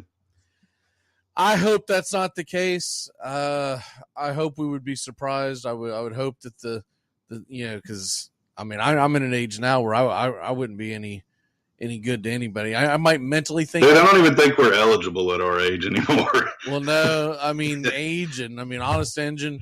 I'm on the backside of 40, and I wouldn't call myself in shape. We'll just put that out there. So I don't need I go in there trying to volunteer. Like, yeah, that's cute, man. Would you get out of the way for the guy that we can actually use? Yeah, I wouldn't be able to low crawl. They'd be like, dude, it still looks like you're standing up. That's just my belly. All you're doing is just eating chow, man. Like, would you just go home? What do we have to do to make you think that you actually contributed? Can I get one of those neat little pins? Yes. All right, now go home. I would hope that if, and hopefully we never see it again. Hopefully, yeah. Hopefully that's where I'm going with that. We never see that. Man, it was a different time, and that's why I want to thank these people each and every day, because I could only imagine if that happened today, the conundrum we would be in. I'll tell you one of the things that I think would be an issue, though, is how many kids would sign up thinking it's going to be like a video game, right? Yeah. And then get over there and get a real awakening. Well, that goes back into what I was talking about last week. I don't remember if you were on the show at the time or not, but I was talking about the history of college football. And one of the reasons why college football became as popular as it did in the late 19th century and going into the early 20th century is because they were coming out of wartime. They had not had a major war since the Civil War. And the fear was that the United States citizens, the young men, were going to become soft. And so they wanted something that would basically, and you can't compare football to war, but what they were trying to do is get kids involved in something where A, there's teamwork, and B, that you have some kind of circumstances where you have to fight through to show mental toughness. And that was one of the reasons why college football got its popularity, because if people remember, or I'd say a lot of people don't know this, but when football started, it was only played in colleges, meaning there was no pro and there was no high school level. It was a game you picked up when you got to college, and that was the main reason for it, is that they never knew if we were going to get into another war around the corner. Then they wanted these guys physically and mentally tougher. I don't know if you can say that actually helped, but it's the reasoning behind why all these universities in a sport where people were dying on the field, they allowed it. They wanted the game to continue because they felt like it was good for the country. And when I read that a few weeks ago, I mean, it gives you more of a, I don't know. It kind of gave me a lump in my throat on the very next college football game I watched. You know what I mean? Like you look at it and you're like, it's funny how stuff like that always comes back to the preservation of this great nation. I'm going to start off with Hobie Baker. He was the only athlete in history that has been named to both college football and the Hockey Hall of Fame. Hobie Baker, as they called him, led Princeton University to national championships in both sports, taking the football title in 1911, the hockey titles in 1912 and 1914. An award named in his honors presented now every year to the nation's top male U.S. college hockey player. With World War I underway, Baker enlisted in the U.S. Army. In 1917, and was a trained pilot as the commander of the 103rd Air Squadron. As wartime went on, Baker survived, but then was killed just weeks later after he was trying to fly a test plane while still with the U.S. Army. And that's Hobie Baker. I'm going to go to Al Bunbury. I did not realize this prior to his 13-year Major League Baseball career. Outfielder Al Bunbury led an infantry platoon in Vietnam. A Bronze Star recipient, he had the impressive distinction of bringing all of the soldiers who served under him home safely. Starting his professional career with the Orioles, Bunbury was voted the American League Rookie of the Year in 1973. He was also an All-Star in 1980 and won the World Series with Baltimore in 83. That was amazing to me that an infantryman took all of his guys to Vietnam and brought them home safely. Kudos to Al Bunbury. And, man, thank you. I actually remember him playing too. And I knew nothing about that. I remember that first 83. That was one of the first World Series championships of my youth that I can remember. My very first one was 82. With the Cardinals over the Brewers in 83 really stuck out to me because a lady that helped take care of us for quite a while, she was a huge Baltimore Orioles fan. And so we used to talk baseball all the time, and I did not want to see the Baltimore Orioles win, but I do remember him. I had no idea that because those are the type of things that I don't know if I was just too young because I didn't pay attention or if they just didn't bring them up over the air, but I do not remember that. Of course, in 83, the Vietnam War was still pretty raw, so maybe it's something they didn't want to talk about much. I'm going to go with Jack Loomis. This is one of my favorite stories just because of the quote. After playing 9 games with the New York Giants as a rookie, Jack Loomis enlisted in the Marine Corps in 1942. In the first wave of troops to land on Iwo Jima. In 1945, he and his platoon remained on the island after the initial day to continue the Battle of the Japanese. Loomis helped knock out 3 enemy strongholds despite suffering injuries of grenade shrapnel before being mortally wounded by a landmine. Before dying, he famously told the field doctor, "Well, Doc, the New York Giants lost a hell of a good defensive end today." Loomis was awarded the Medal of Honor. That was always one of my favorite ones, just because.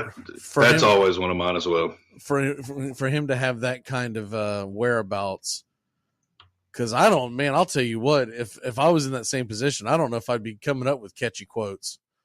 That's, of course, I don't know. A guy like that gave up what he gave up. And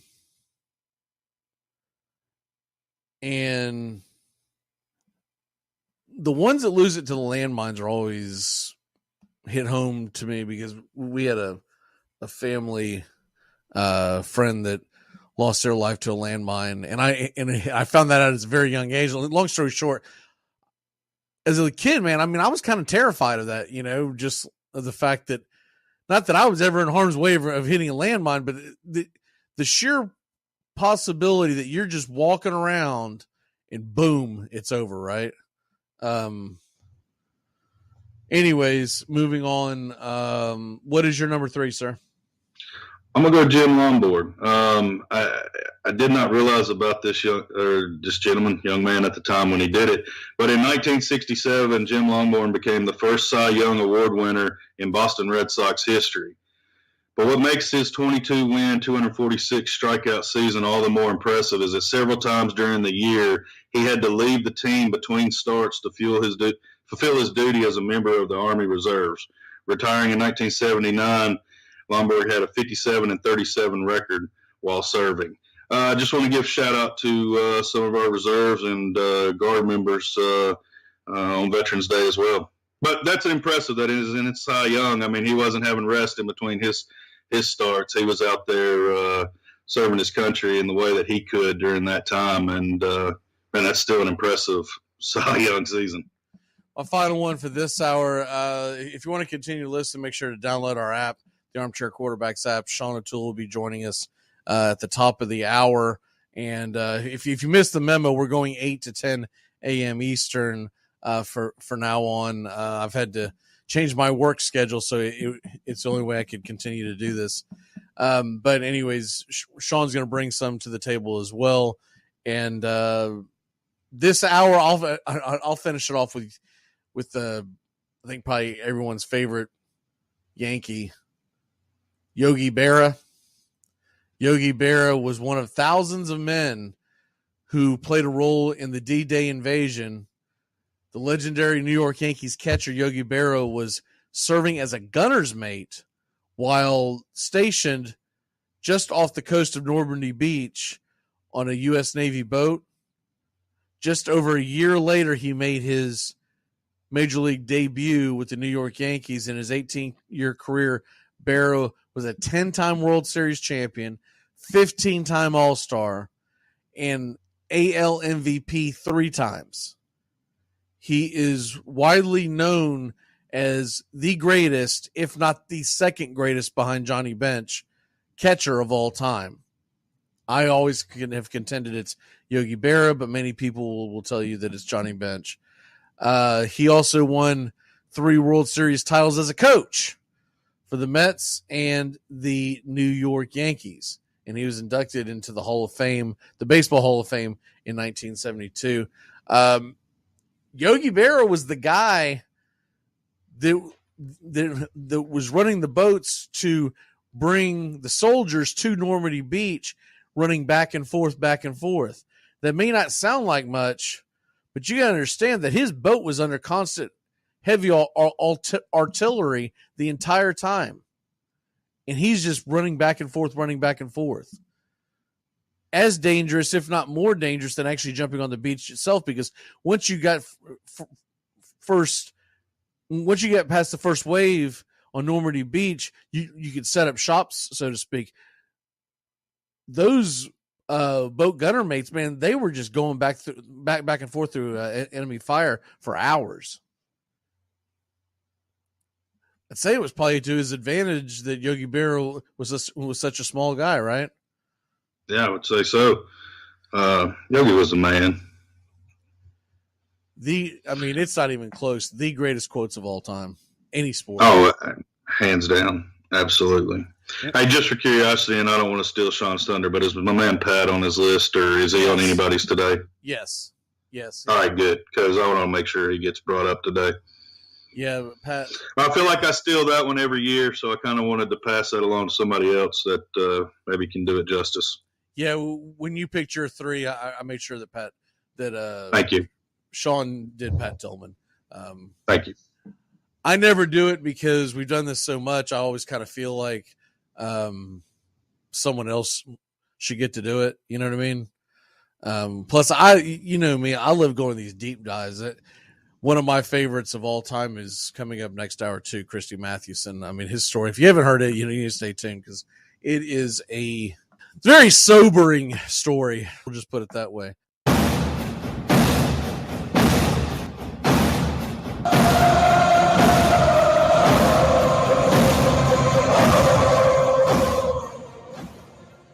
You're listening to Braves Country Baseball's Salute to Service special, a compilation from our Armchair Quarterback Radio Show, which aired for 8 years on CBS Sports affiliates before changing to Braves Country. It's a compilation of shows that are going over some of our more famous athletes who served our country as well. Happy Memorial Day to everyone out there, and thank you for your service.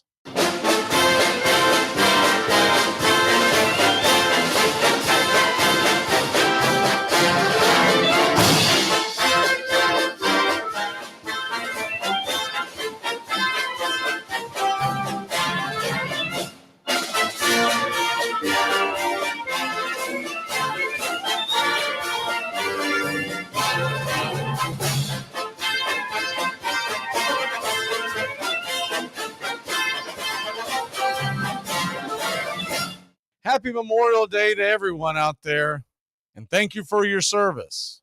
He's the armchair quarterback. He's full of beer and he's full of snacks. The all-American man.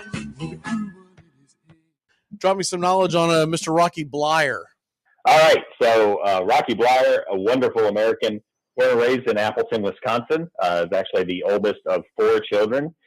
Played college football at the University of Notre Dame. Graduated in 1968 with a degree in business management. Won the national title while he was at Notre Dame in 1966. He was drafted in the 16th round. That'll harken back for you. It being that long. The 16th round of the 1968 NFL draft by the Pittsburgh Steelers. Played 1 year, his rookie year, before he was drafted into Vietnam. In Vietnam, he actually took shrapnel and a live fire round into his right leg. He lost part of his right foot in the blast as well. Doctors told him his football career was over. He always tells a story about getting a postcard from Steelers owner Art Rooney, which just said, "Rock, the team's not doing well. We need you, Art Rooney."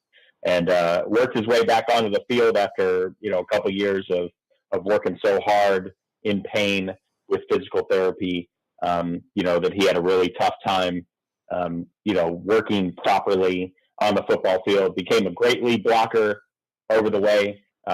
Was part of the team that won 4 Super Bowls with the Steelers. Kind of infamously caught a touchdown pass from Terry Bradshaw in Super Bowl 13. That the Steelers never gave up that lead in that game. He retired with 3,865 rushing yards, and at the time of his retirement was the Steelers' 4th all-time leading rusher. So a great American, served our country well, and a true testament to perseverance, Mr. Rocky Bleier. His story is always one of my favorites. Before we head to break, I'm going to tell you about Christy Mathewson, the Christian gentleman, arguably one of the greatest starting pitchers in the history of baseball. And with the use of poisonous gas a major concern in World War I, Christy Mathewson, as a part of the U.S. Army's Chemical Corps, became a high-profile unit. It was the first division that Christy Mathewson served following his baseball career. In 1918, Mathewson enlisted and was sent to France. There he was accidentally gassed by mustard poison gas and developed tuberculosis. Christy Mathewson died in 1925 at a very, very young age. And that's Christy Mathewson. Still, for my money, arguably top 5 starting pitchers in the history of baseball. Those are always hard to gauge against each other because, first of all, Mathewson, the tail end of his career was actually hurt. When he came back, he could have played in Major League Baseball. He tried to make the attempt to come back. He also tried to work in the front office, but the mustard gas had did him in. But Christy Mathewson, he was right there with Walter Johnson as the 2 best starting pitchers at the beginning of baseball at the turn of the 20th century. And when you look at some of their stats, I mean, they are just absolutely phenomenal. The one thing I like about Christy Mathewson more than just about anything else, the reason why they call him the Christian gentleman is because back when he was playing, people always know now that you get bubble gum with your cards, or I don't even think they even do that anymore. But when we were growing up, they would put bubble gum in cards. I think they quit doing that because you could no longer say they're in mint condition if it had the bubble gum residue on it, right? But for decades, that's what they did. They put bubble gum in the cards. Well, Christy Mathewson was the one that stood up and said, because when they first started doing this at the turn of the 19th or the 20th century, they were putting tobacco in those cards. Chewing tobacco. And Christy Mathewson stood up and said, if you're going to do that, don't put my damn picture in there because I don't want kids thinking that I chew tobacco and it lead to them smoking tobacco, et cetera, because he lived a very pristine life. He wouldn't drink, nothing, whatever. And that's why they call him the Christian gentleman. When he did that, Honus Wagner followed suit and said, you know what, if Christy Mathewson isn't going to do it, I'm not going to do it either. Leave my name out of it. And that's why the Honus Wagner card from it's either 1907 or 1908 is so revered because it was the last one that they did with tobacco with Honus Wagner. After that, they made them switch to bubblegum. So it wasn't supposed to happen. They let it out. He raised Cain and they took it off the shelves. So that's why that particular card, you'll see it go for like astronomical millions of dollars every few years. Someone will end up selling it. Right. And that's why it is such a rare card is because of that. We got to take a quick break. Tell us about Pat Tillman before you have to jump off. All right. And I would encourage anybody who's listening to actually study his story because he's one of the greatest Americans, certainly in the history of my lifetime and of all time. Started his college career as a linebacker at Arizona State in 94, was actually only 5'11", ended up being moved to safety. He was Pac-10 Defensive Player of the Year in 1997. He was also Arizona State's MVP, graduated in 3.5 years with a 3.85 GPA. He was drafted in the 1998 draft, 226th overall by the Arizona Cardinals, played safety, started 10 of 16 games in his rookie season. At one point in his career, turned down a 5-year, $9 million contract from the St. Louis Rams because he loved the Arizona people so much and they had been so good to him. Won 3 academic awards at Arizona State, kind of famously enlisted for service in June of 2002 in the aftermath of the attacks on 9/11. And was killed in action in Iraq or Afghanistan. Not long after that, in 2004, posthumously was awarded the Silver Star and Purple Heart medals, gave up millions of dollars to serve his country, and just a wonderful American in any sense of the word. If anybody's listening out there, please don't spend too much time around the circumstances of his death because that's not the lesson of his life. the lesson of his life is sacrifice and higher calling, and loved his country. A wonderful American, Pat Tillman. Amen. I'm going to leave you with Warren Spahn. Before that, I don't want to gloss over the fact that we normally do Ted Williams and we normally do Bob Feller, but we've done them at so many times that we want to kind of give you some other names today. But you do want to look up the incredible career of Ted Williams. I mean, this guy was just unreal, and Bob Feller for that matter too. But we're going to finish off with Warren Spahn. After finishing the 1942 season in the minor leagues, Warren Spahn enlisted in the Army as a combat engineer, served in the Battle of the Bulge and in Ludendorff Bridge. He received a Purple Heart and a Bronze Star. When he returned to baseball, Spahn was 25 years old, playing in the pros from 46 to 1965.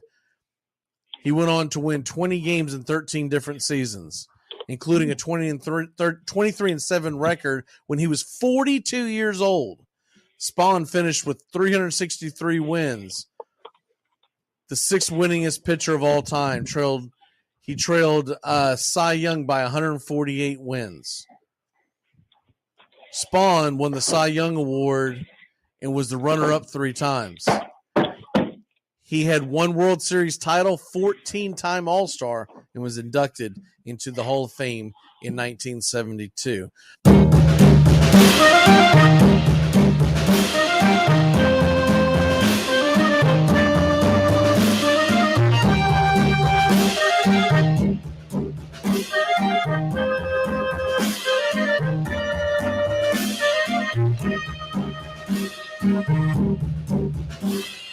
Yankee Doodle went to town riding on a pony, stuck a feather in his hat and called it macaroni. Yankee Doodle, keep it up, Yankee Doodle dandy. Mind the music and the step, and with the girls be handy.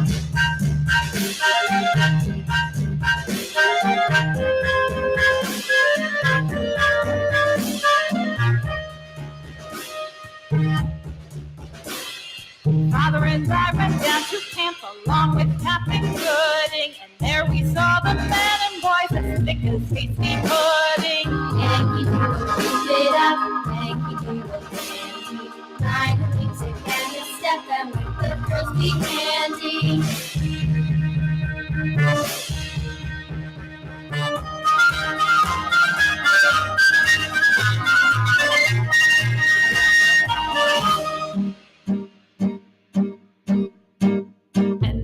Captain Washington and gentle folks about him. They say he's grown so tarnal proud he will not ride without them. Yankee Doodle, keep it up, Yankee Doodle dandy. Mind the music and the step, and with the girls be handy.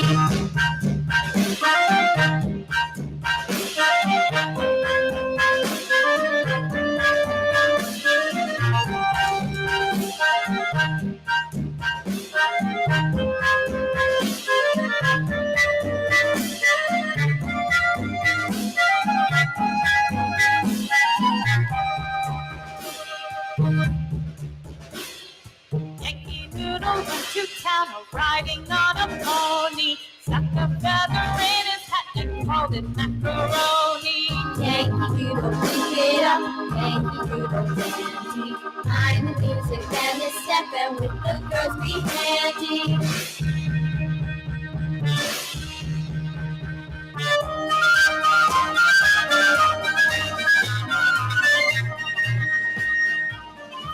You're listening to Braves Country Baseball's Salute to Service Special, a compilation from our Armchair Quarterback Radio Show, which aired for 8 years on CBS Sports affiliates before changing to Braves Country. It's a compilation of shows that are going over some of our more famous athletes who served our country as well. Happy Memorial Day to everyone out there, and thank you for your service.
You're listening to Braves Country Baseball's Salute to Service Special, a compilation from our Armchair Quarterback Radio Show, which aired for 8 years on CBS Sports affiliates before changing to Braves Country.